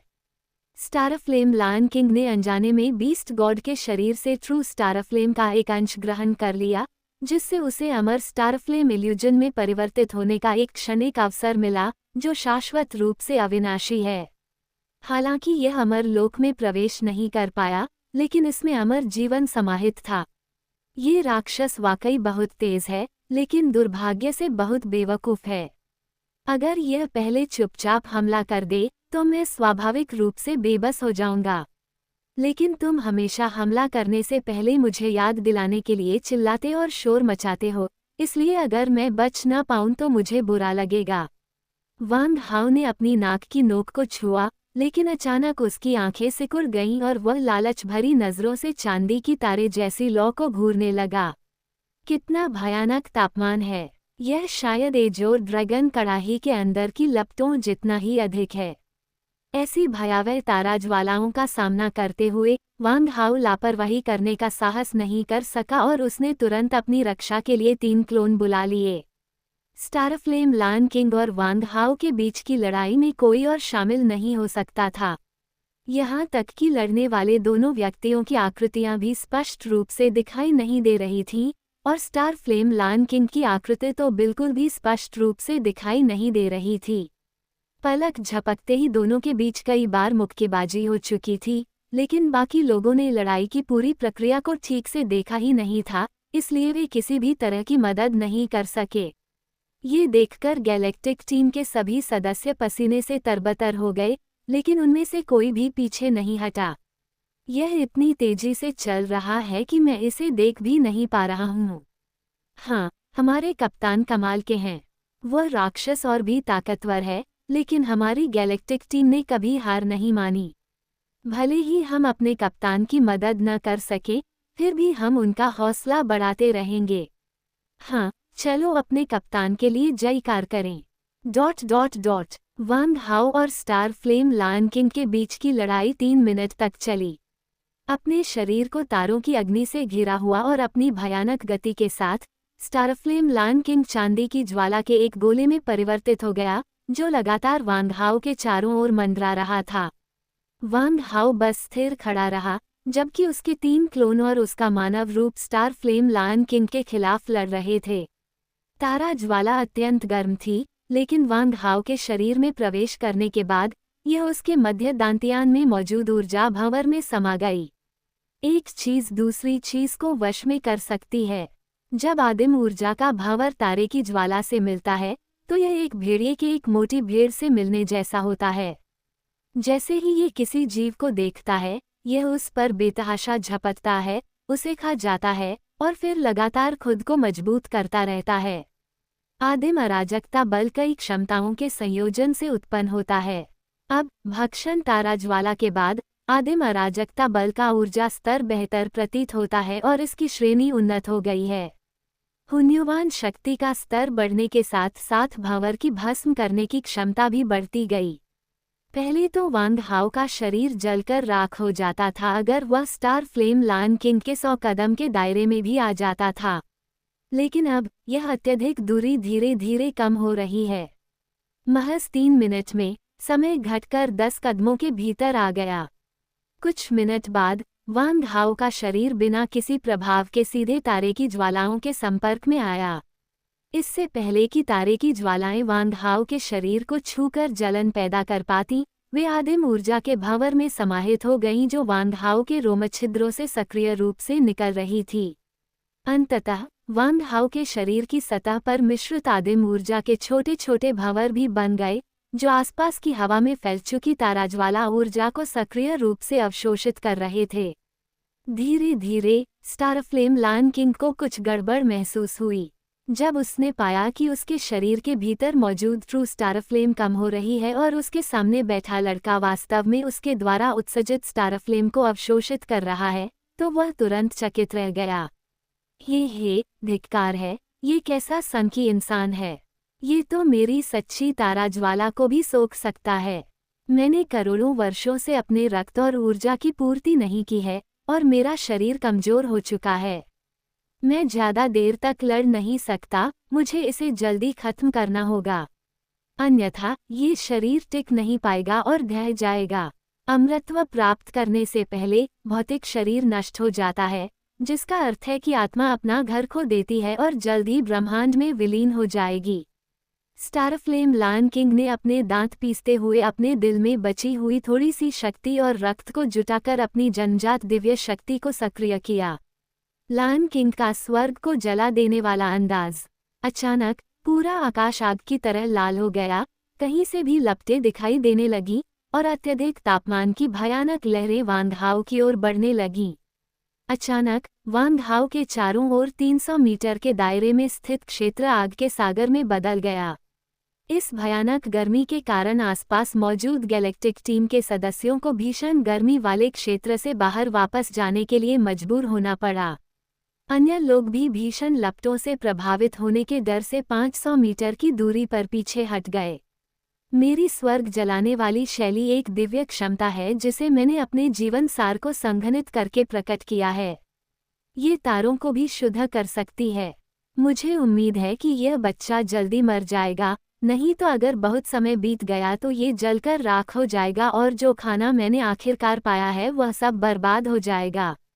ही। अपनी जन्मजात दिव्य शक्ति को उजागर करने के बाद स्टारफ्लेम लायन किंग ने मानसिक रूप से वांगहाओ को मृत्युदंड दे दिया।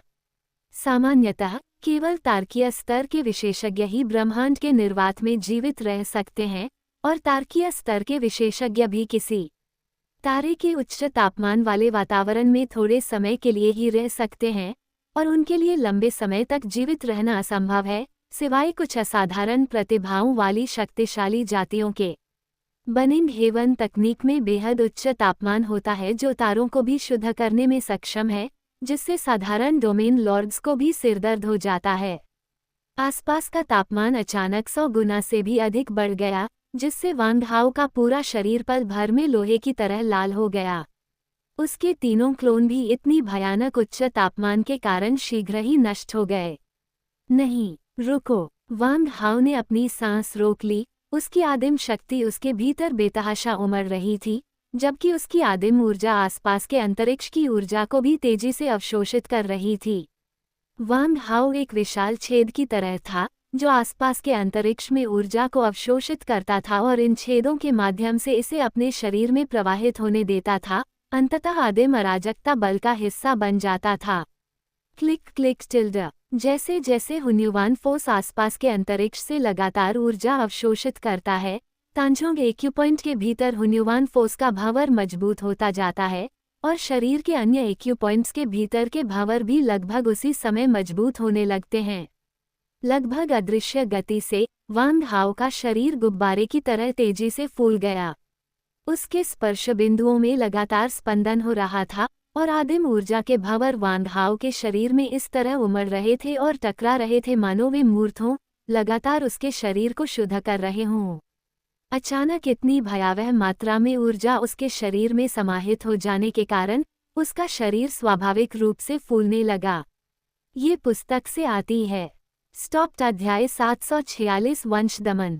वांगहाओ को पूरे शरीर में असहनीय गर्मी महसूस हो रही थी।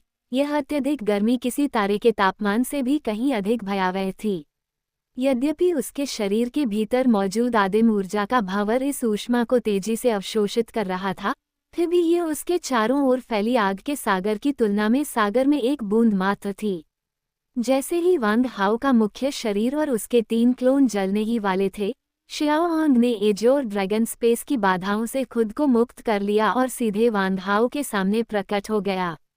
शून्य में रहने वाले जीव ऊर्जा आधारित जीव हैं और लिटिल रेड उनमें से एक शाही सदस्य होने के नाते और भी अधिक कुलीन वंश की है।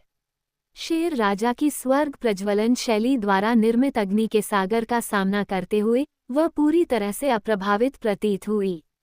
जियाओहोंग का पूरा शरीर धधकते लाल क्रिस्टलों से ढका हुआ था, जिनकी सतह एक रहस्यमय हल्के सुनहरे रंग के चिन्ह से जगमगा रही थी। इन सुनहरे प्रतीकों के पैटर्न एक पत्ते की नसों की तरह हैं, जटिल और पेचीदा, फिर भी वे शियाओहोंग के शरीर के हर इंच को पूरी तरह से ढक लेते हैं। जादुई शिराओं की इस परत से सुरक्षित होने के कारण आसपास के क्षेत्र में मौजूद ज्वालाएं लिटिल रेड के शरीर से दूर रहीं। जैसे ही शियाओहोंग के शरीर ने उसे लपटों से बचाया, आसपास की लपटें पीछे हट गईं और उसे बिल्कुल भी छू नहीं सकीं। छोटे शेर, यहाँ से निकल जाओ। भाई वांगहाओ को चोट मत पहुँचाओ। शियाओ होंग वांग हाओ के सामने खड़ी थी और गुस्से से स्टार फ्लेम लायन किंग गुस्ता को घूर रही थी। लिटिल रेड के अचानक प्रकट होने से लायन किंग गुस्ताव और वांग हाओ दोनों ही आश्चर्यचकित रह गए। इस रहस्यमय स्थान में प्रवेश करने के बाद से वांग हाओ ने पाया है कि वो एजोर ड्रैगन रिंग से संवाद नहीं कर सकता और स्वाभाविक रूप से इसके अंदर की चीजें भी नहीं निकाल सकता। लेकिन अब Xiao Hong Azure Dragon ring से प्रकट हुई है, इसलिए इसमें कुछ तो रहस्य जरूर है। गुस्ता और भी अधिक आश्चर्यचकित था। उसने स्वाभाविक रूप से अपने सामने मौजूद शून्य में सुरंग खोदने वाले राक्षस को पहचान लिया। अपने समय में भी वह तारों के इस राजा से अपरिचित नहीं था जो शून्य को निगल सकता था, आकाश में उड़ सकता था, जमीन के नीचे सुरंग खोद सकता था और ब्रह्मांड में कहीं भी जा सकता था। वंश की श्रेष्ठता के मामले में शून्य सुरंग खोदने वाले जानवर का वंश निस्संदेह पशु मानवों का राजा है, जबकि तारा ज्वाला शेर राजा अशुद्ध रक्त वाला एक मिश्रित जानवर से अधिक कुछ नहीं है। यह मानव समाज में सबसे निचले सामाजिक वर्ग के बराबर है। ओर्क्स बल का सम्मान करते हैं और उनकी वर्ग प्रणाली मानव समाज की तुलना में सरल होने के साथ साथ अधिक स्थिर और मजबूत भी है। वंशानुक्रम स्तरों का वर्गीकरण मनुष्यों की तुलना में कहीं अधिक स्पष्ट है।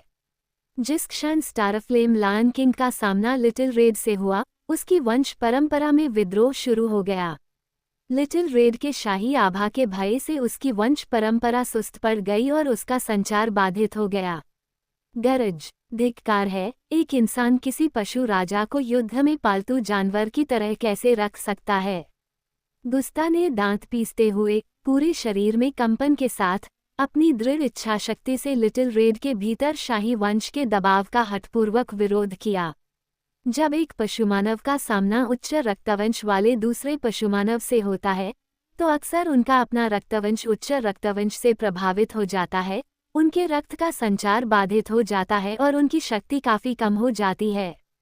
शाओ होंग की आभा से दब जाने के बाद lion king Warring haven style की शक्ति भी अचानक कम हो गई और वांग हाओ के चारों ओर मौजूद अग्नि सागर का तापमान पल भर में 1/3 गिर गया। तुरंत ही वांग हाओ को काफी बेहतर महसूस होने लगा। शाओ होंग की शक्ति तारकीय स्तर के शिखर पर पहुंच चुकी है और वह डोमेन लॉर्ड स्तर से केवल एक कदम दूर है। वह पहले आराम कर रही थी और अब पूरी तरह से तरोताजा है। गुस्ताव करोड़ों वर्षों से भूखा था, उसके शरीर का सार और रक्त सूख चुका था और उसकी शक्ति एक 10,000वें हिस्से से भी कम रह गई थी। इसके अलावा लिटिल रेड द्वारा उसकी वंश परंपरा को स्वाभाविक रूप से दबा दिया गया था, जिससे उसकी शक्ति बहुत कम हो गई थी। शून्य जाति के राजा, तुम इस मनुष्य के गुलाम क्यों बन गए? पशु जाति के राजा के रूप में तुम्हारा गौरव कहाँ गया? मुझे तुम्हारे पूर्वजों पर सचमुच शर्म आती है। राक्षस जाति के राजा के रूप में तुम्हें इस मनुष्य को दबाने के लिए मेरे साथ हाथ मिलाना चाहिए। फिर मैं तुम्हारे ऊपर लगाए गए आत्मा अनुबंध को तोड़ने का रास्ता खोज लूंगा।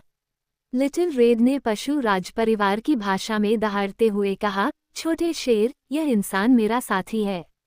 हमारा आत्मा समानता का अनुबंध है। मैं तुम्हारा प्रस्ताव अस्वीकार करती हूँ। अगर तुमने भाई वांग हाओ के बारे में फिर कभी बुरा भला कहा, तो मैं तुम्हें तुरंत मार डालूंगी। लिटिल रेड का शरीर तेजी से फैलने लगा और पलक झपकते ही उसकी ऊंचाई 100 मीटर तक पहुंच गई। जैसे जैसे इसका आकार बढ़ता गया, शियाओ होंग से निकलने वाली पशु राजा की आभा और भी तीव्र होती गई। स्टार फ्लेम लायन किंग, जो पहले से ही दुबला पतला था, इस वंशानुगत आभा से इतना व्याकुल हो गया कि उसे पूरे शरीर में अत्यधिक बेचैनी महसूस हुई। उसका शरीर लड़खड़ा रहा था, मानो वह जमीन पर लेटकर लिटिल रेड को नमन करना चाहता हो। फुफकार, धिक्कार है, इस शून्य में रहने वाले जीव का इस इंसान ने दिमागी तौर पर गलत इस्तेमाल किया होगा। ये तो सचमुच अपनी ही प्रजाति पर ध्यान दे रहा है। मेरी वंश परंपरा दब गई है और मेरी शक्ति तारकीय स्तर के शुरुआती चरण तक कम हो गई है। मैं अभी भी इन मनुष्यों का सामना कर सकता था, लेकिन अब शून्य में घात लगाने वाले राक्षस के आने से मेरे जीतने की कोई उम्मीद नहीं है। भागना ही मेरी प्राथमिकता है। जब तक मैं अपने क्षेत्र में वापस नहीं पहुंच जाता, तब तक एक अमर शक्तिशाली भी मुझे पकड़ नहीं पाएगा। ही। उद्धरण चिन्ह। जैसे ही स्टार फ्लेम लायन किंग भागने की तैयारी कर रहा था, उसने अचानक अपना सबसे शक्तिशाली अग्नि हमला किया और एक अग्निगोले में परिवर्तित होकर सीधे अपने पीछे स्थित स्टार एंसेस्टर माउंटेन की ओर बढ़ गया। जब तक मैं राक्षस देवता के आंतरिक स्थान में छिप कर रहूं, तब तक कोई अमर शक्ति भी मुझे नहीं ढूंढ पाएगी। हा। स्टारफायर लायन किंग आग की एक लकीर में बदल गया और स्टार क्लैन माउंटेन की ओर बेतहाशा दौड़ पड़ा। ये देखकर वांग हाओ बेहद चिंतित हो गया। लिटिल रेड, इस राक्षस को रोको। कोई बात नहीं भाई वांग हाओ, देखो मैं इस छोटे शेर को पकड़कर तुम्हें दे देता हूँ। इससे पहले कि शियाओ होंग अपनी बात पूरी कर पाती, उसकी पूरी आकृति अचानक गायब हो गई। उसने वास्तव में स्थानिक टेलीपोर्टेशन का उपयोग किया था। अगले ही पल Little Red Star Flame Lion King के सामने प्रकट हो गया। उसकी 100 मीटर ऊंची आकृति एक पहाड़ की तरह स्टार फ्लेम लायन किंग का रास्ता रोक रही थी। लिटिल रेड का चेहरा उदास था। उसने एक छोटे पहाड़ जितना बड़ा हाथ फैलाकर स्टार फ्लेम लायन किंग को थप्पड़ मारा। अपनी जान बचाने के लिए भाग रहे स्टार फ्लेम लायन किंग ने कभी सपने में भी नहीं सोचा था कि इस अंतरिक्ष में कोई ऐसा प्राणी होगा जो टेलीपोर्ट कर सकता है। जो कुछ हो रहा था उससे अनजान स्टार फ्लेम लायन किंग असहाय होकर देखता रहा जब एक पहाड़ उसके सिर पर गिर पड़ा। इस मोड़ पर स्टार फायर लायन किंग के पास पीछे हटने का कोई रास्ता नहीं था। अब इससे बचना बहुत देर हो चुकी थी। गड़गड़ाहट। लिटिल रेड के विशाल हाथ ने, जो एक छोटे पहाड़ जितना बड़ा था, सीधे स्टार फ्लेम लायन किंग पर प्रहार किया। चेंजू नामक इस ग्रह की सतह अविश्वसनीय रूप से कठोर तारामज्जा अयस्क से बनी है, जिसकी कठोरता अर्धदेवता स्तर की सामग्रियों के बराबर है। और जियाओ हुन की हथेली भी अविश्वसनीय रूप से कठोर है। इस भीषण बल के प्रहार के बाद स्टार फ्लेम लायन किंग का पूरा शरीर चपटा हो गया। पलक झपकते ही उसका पूरा शरीर सैकड़ों मीटर लंबे और चौड़े मांस के टुकड़े में बदल गया। अगर यह कोई साधारण प्राणी होता तो निश्चित रूप से इतनी भयानक ताकत से दबने पर वह जीवित नहीं बच पाता। हालांकि स्टार फ्लेम लायन किंग द्वारा ट्रू स्टार फ्लेम को निगल लेने के कारण उसका शरीर बदल गया और वह अमर हो गया। इसलिए यद्यपि उसका शरीर चपटा हो गया था, फिर भी वह दृढ़ता से जीवित रहा और उसकी जीवन शक्ति मजबूत बनी रही। पूरी तरह से कुचल जाने के बाद स्टार फ्लेम लायन किंग का शरीर इसे सहन नहीं कर सका, इसलिए उसके पास फिर से भागने का कोई रास्ता नहीं था और लिटिल रेड के थप्पड़ से उसके पूरे शरीर पर फैली स्टार फ्लेम बुझ गईं। तुरंत ही जिया होंग ने अपनी उंगली का नाखून बढ़ाया, स्टार फ्लेम लायन किंग के शरीर से मांस का एक टुकड़ा उठाया और लापरवाही से उसे वांग हाओ के पास ले आया। भाई वांग हाओ, ये छोटा शेर अब ठीक से बर्ताव कर रहा है। ये बिल्कुल भी भाग नहीं सकता। F23 stopped. अध्याय 747 तारा मंदिर। लिटिल रेड ने शरारत से स्टार फ्लेम लायन किंग को, जिसे पहले ही चूर चूर करके मांस का टुकड़ा बना दिया गया था, वांग हाओ के सामने घसीट कर रख दिया। इससे आसपास मौजूद सभी लोग हैरानी से हौंफने लगे। कप्तान को इतना शक्तिशाली युद्ध पालतू जानवर कब मिल गया? ली पेंग ने मुश्किल से अपनी बात कही। उसकी आंखें चमक उठी जब उसने शियाओ होन को देखा। कितना शक्तिशाली युद्ध पालक है! ये कम से कम तारकीय स्तर का तो होना ही चाहिए। मुझे लगा था कि कप्तान पहले से ही कमाल का है, लेकिन मैंने कभी उम्मीद नहीं की थी कि उसके पास तारकीय स्तर के युद्ध पालक जैसा इतना शक्तिशाली तुरुप का पत्ता होगा। मू किंग भी दंग रह गई। ब्लड ब्लेड लीजन के सभी सदस्य स्तब्ध रह गए। लिटिल रेड द्वारा भयानक फैंटम स्टार बीस्ट को टुकड़ों में तोड़ते हुए देखना उनके रोंगटे खड़े कर देने के लिए काफी था। उस मायावी तारा राक्षस ने 9वें स्तर के एक योद्धा को आसानी से निगल लिया था, लेकिन अब उस लाल रंग के युद्ध पालतू जानवर ने उसे मांस के टुकड़े टुकड़े कर दिया।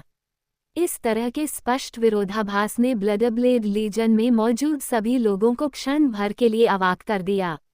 समूह के नेता होने के नाते वूडी इतना सदमे में था कि वह कुछ बोल नहीं सका। वह केवल वांग हाओ और शियाओ होन को बड़ी बड़ी आंखों से घूरता रहा। उसकी उंगलियां कसकर भींची हुई थीं और हथेलियों में गड़ी हुई थीं। उसकी हथेलियों से चमकीले लाल खून की बूंदें टपक रही थीं, लेकिन उसे अपनी हथेलियों में कोई दर्द महसूस नहीं हो रहा था। धिक्कार है, अगर मैं, स्टारफ्लेम लायन किंग, अपने चरम पर होता तो इस वर्ल्ड बर्रोइंग बीस्ट के शावक से कैसे दब सकता था। मनुष्य वर्ल्ड बर्रोइंग बीस्ट को युद्ध में पालतू जानवर के रूप में कैसे रख सकते हैं। हम्फ, नन्ही शेरनी, अब भी शेखी बघारने की हिम्मत कर रही हो। वांग हाओ भाई के बारे में दोबारा कुछ भी बुरा मत कहना, वरना मैं तुम्हें अभी मार डालूंगी। लिटिल रेड ने अपने नुकीले पंजे फैलाते हुए धमकी दी। स्टार फ्लेम लायन किंग पलटवार करना चाहता था, लेकिन लिटिल रेड से निकलने वाले जानलेवा इरादे को भांपते ही वह तुरंत शांत हो गया। स्टारफायर लायन किंग, मैं तुम्हें 2 विकल्प देता हूँ। पहला, मेरे सामने आत्मसमर्पण करो। दूसरा, मैं तुम्हें मार डालूंगा। वांग हाओ ने ठंडे स्वर में कहा। वांग हाओ की बातें सुनकर स्टार फ्लेम लायन किंग लगभग अपनी ऊर्जा पर नियंत्रण खो बैठा और उसका सपाट शरीर जमीन पर लगातार कांपने लगा। हे, सपने देखना बंद करो। मैं, स्टार फ्लेम लायन किंग, अपनी आज़ादी दोबारा खोने से बेहतर मरना पसंद करूंगा। खासकर तुम्हारे जैसे कमज़ोर इंसान का पालतू बनकर तो बिल्कुल नहीं। अगर तुम अमर या किसी साम्राज्य के स्वामी जैसे शक्तिशाली नहीं हो तो शायद मैं इस पर विचार करूं, लेकिन तुम तो बस 9वें स्तर की ताकत वाले एक नासमझ बच्चे हो। मेरे लिए, स्टार फ्लेम लायन किंग के लिए, तुम्हारी आज्ञा मानना एक मजाक है। इससे अच्छा तो तुम मुझे मार ही डालो। स्टार फ्लेम लायन किंग ने एक धर्मप्रायण और विस्मयकारी भाव प्रकट किया, मानो वह बंदी बनाए जाने के बजाय युद्ध में मरना पसंद करेगा। लेकिन वांग हाओ को गुस्सा नहीं आया। उसने शांत भाव से कहा, ठीक है, जब तुम मेरी बात नहीं मानोगे तो जाकर मर जाओ। लिटिल रेड, उसे मार डालो। इस आदमी के लिए उसे मारना बहुत आसान है। क्यों न तुम उसे खाकर उसके सार को परिष्कृत कर लो। शायद तुम तार्कीय स्तर के शिखर तक पहुंच सको और डोमेन लॉर्ड स्तर तक पहुंच सको। ठीक है, भाई वांग हाओ, धन्यवाद। नन्हे शेर, ही, तुम्हें किसने कहा था कि भाई वांग हाओ को नाराज करो? मैं तुम्हें खा जाऊंगा। लिटिल रेड ने अपना मुंह चौड़ा खोला और लार की बूंदें स्टार फ्लेम लायन किंग के चेहरे पर गिरी, जिसकी तेज, नमकीन गंध ने स्टार फ्लेम लायन किंग को तीव्र रूप से उत्तेजित कर दिया। मृत्यु के खतरे का सामना करते हुए स्टारफायर लायन किंग को डर लगने लगा।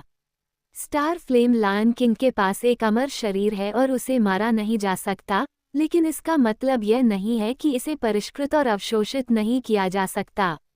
जब शियाओ होंग अपने शरीर में सच्ची ताराज्वाला को परिष्कृत और समाहित कर लेगी, तो ताराज्वाला शेर राजा स्वतः ही नष्ट हो जाएगा।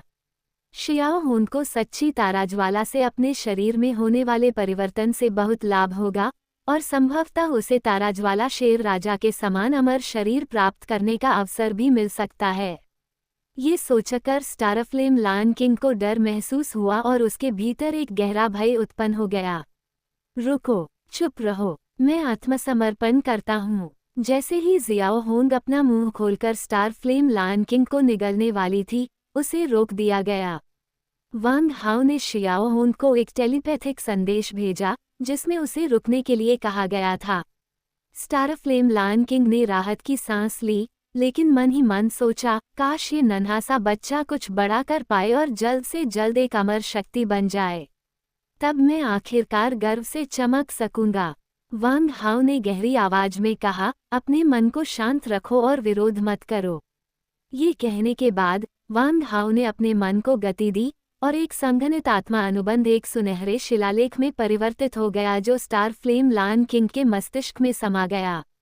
स्टार फ्लेम लायन किंग के सार और रक्त को अवशोषित करने के बाद अनुबंध का प्रतीक रक्त लाल हो गया और अंततः स्टार फ्लेम लायन किंग के आत्मा क्षेत्र में प्रवेश कर गया, जहां यह आत्मा के मूल के साथ पूरी तरह से एकीकृत हो गया, जिससे इसे उससे फिर से अलग करना असंभव हो गया।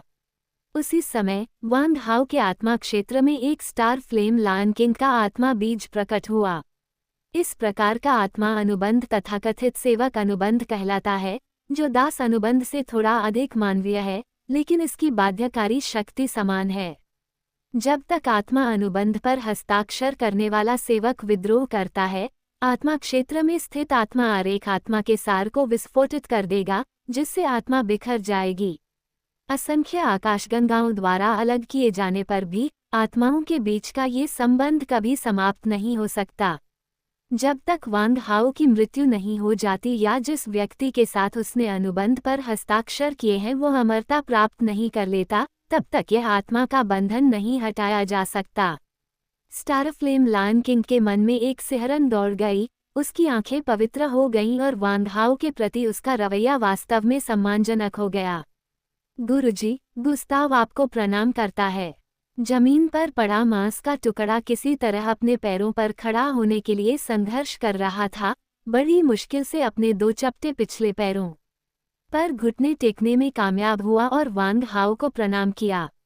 वांग हाओ को अपने सामने मांस का एक टुकड़ा घुटनों के बल बैठा देखकर कुछ हास्यास्पद लगा।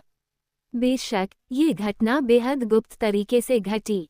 उस समय वांग हाओ और स्टार फ्लेम लायन किंग बाकी लोगों से काफी दूर जा चुके थे, इसलिए बाकी लोगों को इस बात का पता नहीं था कि वांग हाओ ने स्टार फ्लेम लायन किंग को अपने वश में कर लिया है और उसे अपना अधीनस्थ बना लिया है। सभी ने बस यही देखा कि वांग हाओ द्वारा बुलाए गए लाल रंग के विशालकाय जीव ने स्टार फ्लेम लायन किंग को अपने पैरों तले कुचल दिया। वांग हाओ ने अपनी आत्मा के माध्यम से अपनी आवाज भेजी, स्टार फ्लेम लायन किंग, मैं पशु देवता के अवशेष एकत्र करना चाहता हूँ। क्या आपके पास कोई अच्छा सुझाव है? गुरुजी, इस राक्षस देवता के अवशेष पूरी तरह से इस अंतरिक्ष में विलीन हो गए हैं। जब तक आप अमरता प्राप्त नहीं कर लेते, तब तक आपके लिए उन्हें वापस लाना अत्यंत कठिन होगा। स्टारफ्लेम लायन किंग एक सेवक अनुबंध से बंधा हुआ है और अत्यंत वफादार है। उसके लिए इस बारे में झूठ बोलना असंभव है, इसलिए वांग हाओ को स्वाभाविक रूप से इस पर संदेह नहीं होगा। ये तो बहुत दुख की बात है। क्या सचमुच इस राक्षस देवता के अवशेष प्राप्त करने का कोई तरीका नहीं है? वांग हाओ ने विलाप किया। इसी क्षण स्टार फ्लेम लायन किंग ने अचानक कहा, गुरुजी, इस पशु देवता के अवशेषों को लेना चाहते हैं। हालांकि आप इसे अभी सीधे नहीं ले सकते, लेकिन आप एक अप्रत्यक्ष मार्ग अपना सकते हैं। जैसे ही आप स्टार टेम्पल को परिष्कृत करेंगे, ये स्टार सीक्रेट क्षेत्र और पशु देवता के अवशेष स्वतः ही आपके हाथों में आ जाएंगे। स्टार टेम्पल अत्यंत अद्भुत है। इसे परिष्कृत करने के बाद आप इसे अपने शरीर में एकीकृत कर सकते हैं। इसका उपयोग न केवल ब्रह्मांडीय अंतरिक्ष यान के रूप में ब्रह्मांडीय समय में यात्रा करने के लिए किया जा सकता है, बल्कि वस्तुओं को संग्रहित करने के लिए एक विशाल स्थानिक वलय के रूप में भी किया जा सकता है। वांग हाओ की आंखें चमक उठीं। स्टार फ्लेम लायन किंग के सुझाव ने उसे कुछ एहसास दिलाया। ये बहुत अच्छा विचार है, गुस्ताव, तुमने शानदार काम किया। आपका स्वामी मेरी और अधिक प्रशंसा करे। स्टार फ्लेम लायन किंग ने आदरपूर्वक कहा। तो फिर हम इस तारा मंदिर को कैसे परिष्कृत कर सकते हैं? वांग हाओ ने दोबारा पूछा। तब स्टारफायर लायन किंग ने उत्तर दिया, गुरुजी को केवल पशु देवता के शरीर में प्रवेश करना होगा, परीक्षा पूरी करनी होगी और स्टार गॉड मंदिर को परिष्कृत करने का तरीका जानने के लिए विरासत प्राप्त करनी होगी। स्टॉप्ड अध्याय 748 उग्र तारा दानव। ये राक्षस देवता मूल रूप से ज्वाला तारा राक्षस नामक एक भयानक तारा राक्षस था। देवताओं और राक्षसों के प्राचीन युग में ये ब्रह्मांड के एक क्षेत्र का सर्वोपरि अधिपति था। स्टार फ्लेम लायन किंग से वांग हाओ ने जाना कि यह फ्लेम स्टार बीस्ट अमर प्राणियों से कहीं अधिक शक्तिशाली था और देवताओं और राक्षसों से भी ऊपर की पौराणिक श्रेणी तक पहुंच चुका था। ये तारामय क्षेत्र वास्तव में इस ज्वाला तारा दानव के पतन के बाद उसके शरीर के भीतर के स्थान से स्वाभाविक रूप से निर्मित हुआ था। पृथ्वी पर कई मिथक और किंवदंतियां प्रचलित हैं कि पृथ्वी की सभ्यता के पूर्वज पांडु की मृत्यु के बाद उनकी सांस हवा और बादल बन गई, उनकी आवाज गरज बन गई, उनकी बाईं आंख सूर्य बन गई, उनकी दाहिनी आंख चंद्रमा बन गई, उनके 4 अंग और 5 शरीर के हिस्से 4 मुख्य दिशाएं और 5 पवित्र पर्वत बन गए, उनका रक्त नदियां बन गया, उनकी नसें पर्वत बन गईं, उनकी मांसपेशियां मिट्टी बन गईं और उनके बाल और दाढ़ी तारे बन गए।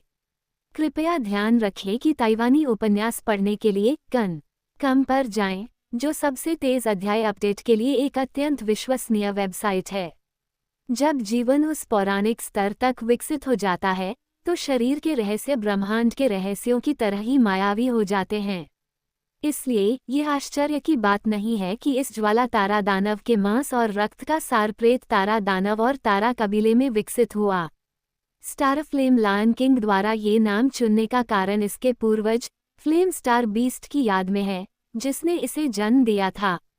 स्टार फ्लेम लायन किंग, तुम हार का नाटक करो और भाग जाओ और चुपके से हमारी रक्षा करो। मैं जांच करने के लिए आदमियों को बीस्ट गॉड के शरीर में ले जाऊंगा। जी स्वामी, पशुदेव के शरीर में प्रवेश करने का एकमात्र रास्ता नाक के अंदर है।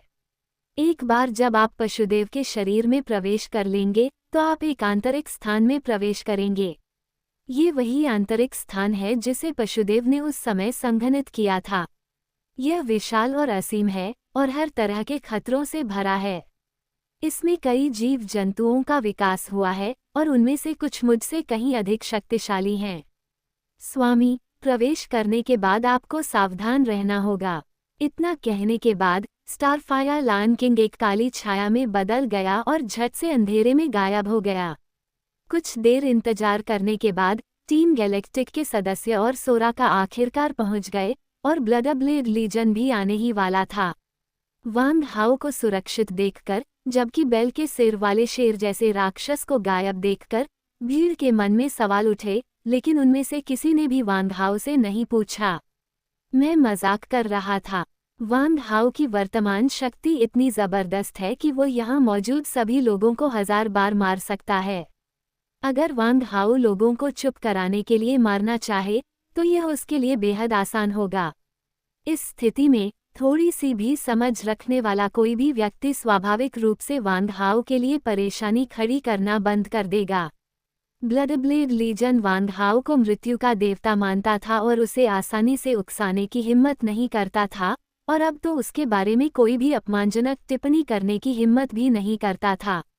कैप्टन, अब हम क्या करें? ली पेंग ने पूछा। हालांकि वांग हाओ ने अपनी नज़र सोराका की ओर घुमा ली। राष्ट्रपति सोराका, आप क्या कहती हैं? वांग हाओ की आंखें निर्मल और ज्ञान से भरी थीं, जिससे सोराका का दिल जोर से धड़कने लगा। फिर अचानक बिना किसी स्पष्ट कारण के उसका चेहरा लाल हो गया और उसने कहा, मुझे भी नहीं पता। मुझे जो तारामंडल का नक्शा और जानकारी मिली है उसमें केवल चेंजू तारा और तारामंडल गुप्त क्षेत्र में प्रवेश करने के तरीके बताए गए हैं। उन खजानों के बारे में तो मुझे कुछ पता ही नहीं। सोराका ने अपनी बाहें फैलाईं और सिर हिलाकर यह संकेत दिया कि उसे भी इस बारे में कोई जानकारी नहीं थी। वांग हाओ ने फिर कहा, अब जब हम यहाँ आ ही गए हैं तो चलिए चारों ओर खोजबीन करते हैं और देखते हैं कि इस चेंजू तारे पर कोई अनमोल खजाना है या नहीं। हमें कुछ मिलेगा या नहीं, ये तो हमारी किस्मत पर निर्भर करता है। यही एकमात्र तरीका है। सोराका ने आह भरी, उसके चेहरे पर बेबसी झलक रही थी, लेकिन मन ही मन वह वांग हाओ के संयम की प्रशंसा कर रही थी। उसने पहले ही तय कर लिया था कि चाहे कुछ भी हो जाए वह वांग हाओ के साथ ही रहेगी, कम से कम उसे अपनी सुरक्षा की चिंता तो नहीं करनी पड़ेगी।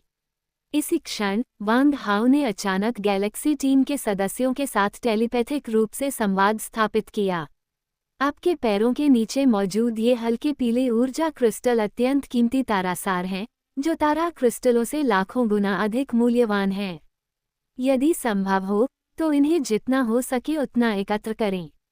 मैं तारा पूर्वज पर्वत पर जा रहा हूँ, जहाँ मुझे अप्रत्याशित खतरों का सामना करना पड़ सकता है। कृपया मेरे पीछे न आएं। यदि मैं 3 महीने में वापस नहीं आता हूँ तो गिल्ड लीडर सोराका को हीरो सिटी वापस ले जाएं। वांग हाओ के आदेश देने के बाद उसने गैलेक्सी टीम के सदस्यों के साथ जमीन पर बिखरे हुए स्टार मैरो क्रिस्टल को उठाना शुरू कर दिया। स्टार मैरो क्रिस्टल बेहद कठोर होते हैं, यहाँ तक कि पवित्र कलाकृति स्तर का हथियार भी अपनी पूरी ताकत से इसकी सतह पर केवल एक बहुत ही हल्का निशान छोड़ सकता है। इन्हें खोदकर निकालना बेहद मुश्किल है। सभी लोग केवल अपनी किस्मत आजमा सकते थे और जमीन से बिखरे हुए कुछ स्टार मैरो क्रिस्टल उठा सकते थे। गैलेक्टिक टीम की गतिविधियों को देखकर ब्लडब्लेड लीजन के सदस्यों ने भी जमीन पर बिखरे हुए स्टार मैरो क्रिस्टल को इकट्ठा करना शुरू कर दिया। लिटिल रेड, तुम गैलेक्टिक टीम के साथ रहो और उनकी और सोराका की रक्षा करो। मैं बाद में बीस्ट गॉड के शरीर में प्रवेश करने वाला हूँ। अगर हमें कोई खतरा महसूस होता है तो तुम्हें सबकी सुरक्षा के लिए अपनी पूरी कोशिश करनी होगी। अगर ब्लडब्लेड लीजन के कोई बुरे इरादे हैं तो तुम उन्हें बेरहमी से मार गिरा सकती हो। भाई वांग हाओ, मुझे पीछे मत छोड़ो। मैं तुम्हारे साथ जाना चाहता हूँ। नहीं, मेरी बात सुनो, सबकी सुरक्षा तुम्हारे हाथों में है। राक्षस देवता के शरीर के भीतर अनगिनत अज्ञात खतरे छिपे हैं। हालांकि मेरी ताकत तुम्हारी जितनी नहीं है, लेकिन मेरे जीवित रहने के साधन तुमसे कहीं बेहतर हैं। अगर तुम मेरे साथ रहोगे तो तुम मुझ पर बोझ ही बनोगे। शाओ होंग ने सिर हिलाया मानो वह समझ गई हो। ओह, तो भाई वांग हाओ को किसी भी खतरे का सामना करने पर मुझे टेलीपैथिक संदेश भेजना होगा। कोई बात नहीं, हम सबकी सुरक्षा की जिम्मेदारी आप पर सौंप रहे हैं। वांग हाओ के बोलने के बाद जब कोई ध्यान नहीं दे रहा था, वह चुपचाप शिंगजू पर्वत की तलहटी में पहुंच गया। यह विशालकाय अग्निमंडली जमीन पर पड़ी थी और इसकी ऊंचाई 10,000 किलोमीटर से अधिक थी। यदि यह खड़ी हो जाती तो इसकी ऊंचाई कम से कम 30,000 किलोमीटर होती। इस विशालकाय अग्नि भयंकर का अगला हिस्सा जमीन से 1,000 किलोमीटर से अधिक ऊपर है और इसके नथुनों का व्यास 100 किलोमीटर से अधिक है, जो इसे एक विशाल ज्वालामुखी के समान बनाता है। 2 विशाल नथुनों से लगातार ब्रह्मांडीय ऊर्जा और ज्वारीय तूफान फूटते रहते थे, जिनमें एक सघन मूर्त तारकीय शक्ति समाहित थी। तारा में आकाश गुप्त क्षेत्र में टेलीपोर्टेशन की अनुमति नहीं है। वांग हाओ को डर था कि उड़ते समय उसकी हरकतें बहुत स्पष्ट हो जाएंगी और ब्लड ब्लेड लीजन द्वारा पकड़ी जाएंगी। इसलिए उसके पास इस दैत्य देवता के सिर पर चढ़ने के लिए अपने हाथों का सहारा लेने के अलावा कोई विकल्प नहीं था। 1 घंटे बाद, बेहद कठिन चढ़ाई के बाद, वांग हाओ आखिरकार ज्वाला तारा दानव के नथुने में प्रवेश करने में कामयाब हो गया। भयानक ऊर्जा के प्रवाह का प्रतिरोध करते हुए वांग हाओ ने इस पशु देवता के शरीर में प्रवेश करने के लिए संघर्ष किया। लगभग कई हजार मील की यात्रा करने के बाद आसपास के अंतरिक्ष में ऊर्जा की लहरें धीरे धीरे शांत हो गईं। वांग हाओ की आंखों के सामने एक लघु ब्रह्मांड प्रकट हुआ। क्या ये ज्वाला तारा दानव का आंतरिक अंतरिक्ष है? यह विशाल है। ये लगभग एक लघु ब्रह्मांड है। यह आकाशगंगा से 1000 गुना से भी अधिक बड़ा है। वहाँ के तारे बिल्कुल वैसे ही हैं जैसे वास्तविक ब्रह्मांड में हैं। अगर मुझे पहले से पता न होता कि यह एक आंतरिक दुनिया है, तो मैं सोचता कि मैं किसी दूसरे ब्रह्मांड में प्रवेश कर गया हूँ। फ्लेम स्टार बीस्ट की आंतरिक दुनिया में प्रवेश करना वांग हाओ के लिए किसी दूसरे ब्रह्मांड में प्रवेश करने जैसा था। सब कुछ और हर कोई बिल्कुल अपरिचित सा लग रहा था। सौभाग्य से यहाँ एक स्थानिक अवरोध प्रतीत होता है। तारा में आकाश के गुप्त क्षेत्र में मौजूद स्थानिक प्रतिबंध नीले ड्रैगन रिंग को प्रभावित नहीं कर सकते। मेरी नीले ड्रैगन रिंग का फिर से उपयोग किया जा सकता है। वांग हाओ ने गोल्डन स्केल फ्लाइंग नाइफ निकाला और उसे सीधे अपने कवच की सतह पर लगा दिया। इससे उसकी रक्षा क्षमता बढ़ गई और वह किसी भी समय इसका इस्तेमाल करके दुश्मनों को मार सकता था। F23 स्टॉप्ड अध्याय 749 काला क्रिस्टल कोर। ज्वाला तारा दानव के आंतरिक अंतरिक्ष में कुछ दूरी तक उड़ान भरने के बाद वांग हाओ उस पहले ग्रह पर पहुंचा जिस पर वह उतरा था, जो इस आंतरिक दुनिया का पहला ग्रह था। यह एक क्षुद्र ग्रह है जिसका व्यास 1000 किलोमीटर से थोड़ा अधिक है। इसमें कोई वायुमंडल नहीं है और इसका गुरुत्वाकर्षण पृथ्वी के गुरुत्वाकर्षण का केवल 10वां हिस्सा है। ये पूरा ग्रह लोहे से बना है। अल्फा ब्रह्मांड पर ऐसे ग्रह का बनना लगभग असंभव होगा, क्योंकि वह ग्रह पूरी तरह से लोहे से बना है। केवल आंतरिक स्थानों या सूक्ष्म ब्रह्मांडों या वैकल्पिक आयामों में ही, जहां ब्रह्मांड के नियम परिपूर्ण नहीं होते, इस तरह के विलक्षण एकल खनिज ग्रह का निर्माण हो सकता है।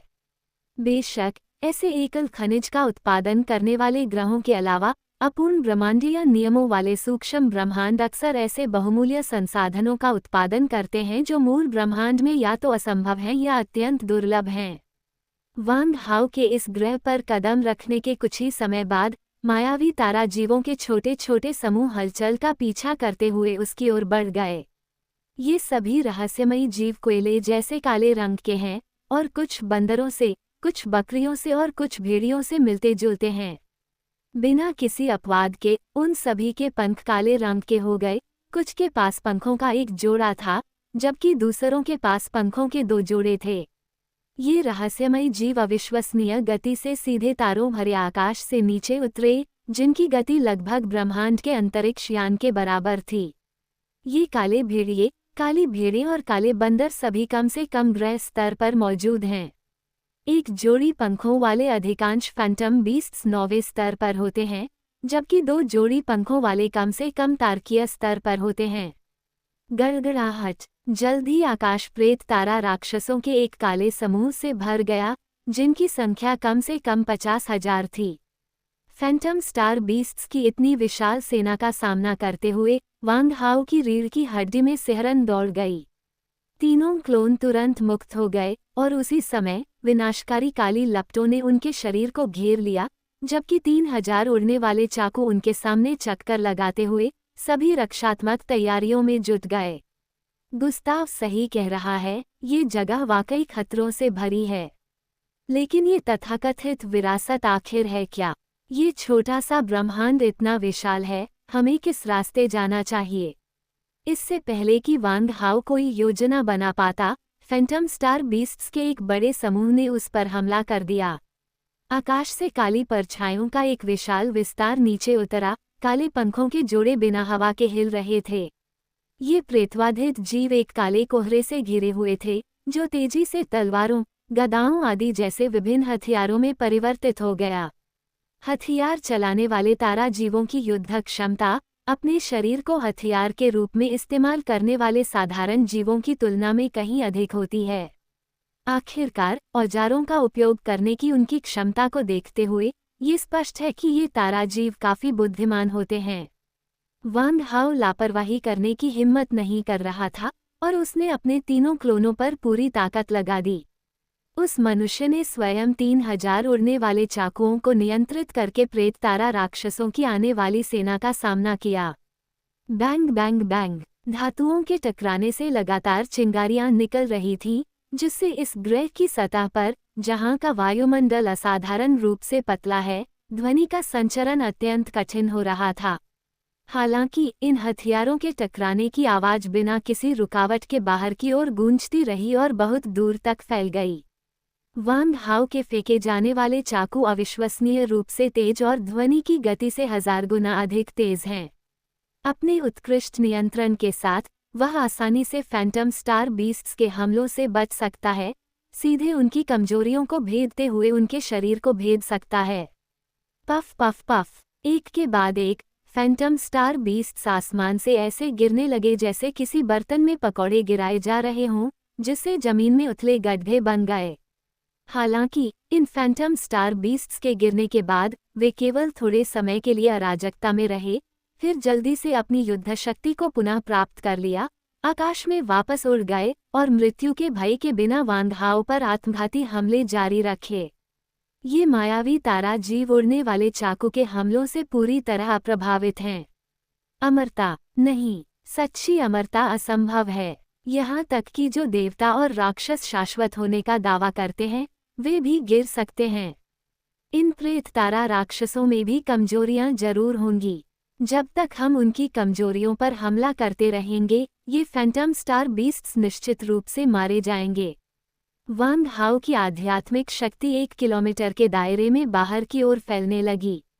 वांग हाओ ने जल्द ही पाया कि सिर पर चोट लगने से मरने वाले कुछ फैंटम स्टार बीस्ट्स को छोड़कर बाकी सभी अप्रभावित रहे। क्या ऐसा हो सकता है कि इन फैंटम स्टार बीस्ट्स की कमजोरी उनके दिमाग में ही छिपी हो? संदेह की भावना के साथ वांग हाओ ने सभी फेंकने वाले चाकुओं को नियंत्रित करते हुए फैंटम स्टार बीस्ट के सिर पर निशाना साधा। सिर पर चोट लगने के बाद 36 फैंटम स्टार बीस्ट्स में से 5 को छोड़कर बाकी सभी फिर से जीवित हो गए। अजीब बात है, सिर्फ ये तीनों ही क्यों मरे? इन्हीं सवालों को ध्यान में रखते हुए वांग हाओ ने 3 मृत प्रेत तारा जीवों और उनसे पहले मर चुके प्रेत तारा जीवों को इकट्ठा किया। एक फेंकने वाले चाकू से उनकी खोपड़ियों को चीरने के बाद उसने पाया कि सभी 6 मृत प्रेत तारा जीवों की खोपड़ियों के अंदर अंडे के आकार का एक काला क्रिस्टल था, जिसे फेंकने वाले चाकू ने छेद दिया था। क्या ये काला क्रिस्टल कोर इन तारा राक्षसों की घातक कमजोरी हो सकता है? वांग हाओ ने एक काला क्रिस्टल कोर निकाला और उसे अपने हाथ में पकड़ लिया। ध्यान से जांच करने के बाद वह तुरंत चौंक गया। यह इतनी समृद्ध आत्मिक ऊर्जा, ये तो वास्तव में आत्मा के शुद्ध सार से संघनित एक क्रिस्टल कोर है। वांग हाओ चौंक गया और फिर उसने बाकी बचे 5 टूटे हुए काले क्रिस्टल कोर को इकट्ठा किया। मुझे आश्चर्य होता है कि क्या आत्मा अवशोषण तकनीक इन क्रिस्टल कोर की आत्मा ऊर्जा को अवशोषित कर सकती है। वांग हाओ ने अपने हाथ में मौजूद 6 काले क्रिस्टल कोर को अवशोषित करने के लिए आत्मा अवशोषण तकनीक का उपयोग करने का प्रयास किया। जैसे ही आत्मा की तंतुओं ने हथेली में मौजूद काले क्रिस्टल कोर को छुआ, एक चमत्कारी दृश्य सामने आया। ये काले क्रिस्टल कोर काले धुएं के एक गुबार में परिवर्तित हो गए, जिसे आत्मा के तंतुओं ने सोख लिया। फिर वे काले धुएं के एक गुबार में परिवर्तित होकर वांग हाओ के आत्मा क्षेत्र में प्रवेश कर गए, जहां वे तुरंत शुद्ध आत्मा ऊर्जा में परिवर्तित हो गए और आत्मा के स्रोत द्वारा समाहित हो गए। स्पष्ट रूप से ये काले क्रिस्टल कोर तेजी से छोटे होते गए जब तक कि वे पूरी तरह से गायब नहीं हो गए। उसके बगल में मौजूद आत्मा साधक के क्लोन ने काले क्रिस्टल कोर से निकलने वाली प्रचुर आत्मा ऊर्जा को सूंघा और तुरंत उसके चेहरे पर मदहोशी का भाव दिखाई दिया। काली आत्मा की ऊर्जा के इस अंश को अवशोषित करने के बाद वांग हाओ ने महसूस किया कि उसका दिमाग असाधारण रूप से स्पष्ट हो गया है और उसकी आत्मा का सार 1/3 बढ़ गया है। ये प्रभाव 3 शीर्ष ग्रहीय स्तर के प्राणियों की संपूर्ण आत्मा ऊर्जा को अवशोषित करने से भी कहीं अधिक अतिरंजित है। या फिर यह उस आत्मिक ऊर्जा के बराबर हो सकता है जिसे वांग हाओ ने 3 वर्षों की कठिन साधना के माध्यम से संचित किया था, और अब केवल 6 टूटे हुए काले क्रिस्टल कोर को अवशोषित करके इसे पूरा कर लिया गया है। वांग हाओ तुरंत भयभीत हो गया। इस काले क्रिस्टल कोर को वास्तव में आत्मा ग्रहण तकनीक द्वारा अवशोषित किया जा सकता है। मैंने कभी कल्पना भी नहीं की थी कि मायावी तारा दानव का सबसे बड़ा रहस्य इस छोटे से क्रिस्टल कोर में समाहित है। अगर मैं पर्याप्त आत्मिक ऊर्जा अवशोषित कर सकूं, तो मेरी आत्मिक साधना शक्ति निश्चित रूप से कम समय में 9वें स्तर के शिखर तक पहुंच जाएगी और शायद तारकीय स्तर तक भी पहुंच जाए। साथ ही मेरी आत्मिक साधना की प्रतिकृति भी अपनी साधना को और भी तेजी से बढ़ा पाएगी। वांग हाओ को ऐसा लगा मानो उसे कोई खजाना मिल गया हो। बहुत बढ़िया, यह मायावी तारा दानव तो मानो आत्मा साधकों के लिए ही बना एक अनमोल खजाना है। वांग हाओ ने अपने होंठ चाटे और इन फैंटम स्टार बीस्ट्स की उन्मत्त खोज शुरू कर दी। फैंटम स्टार बीस्ट की कमजोरियों पर महारत हासिल करने के बाद वांग हाओ ने उसे तेजी से मार डाला। आधे घंटे बाद वांग हाओ ने 28,000 से अधिक फैंटम स्टार बीस्ट्स को मार गिराया। वांग हाओ की भयानक शक्ति को देखकर बचे हुए फैंटम स्टार बीस्ट्स चारों दिशाओं में भाग गए। लेकिन वांग हाओ इन आसान लक्ष्यों को अपने हाथों से कैसे फिसलने दे सकता था? F23 stopped.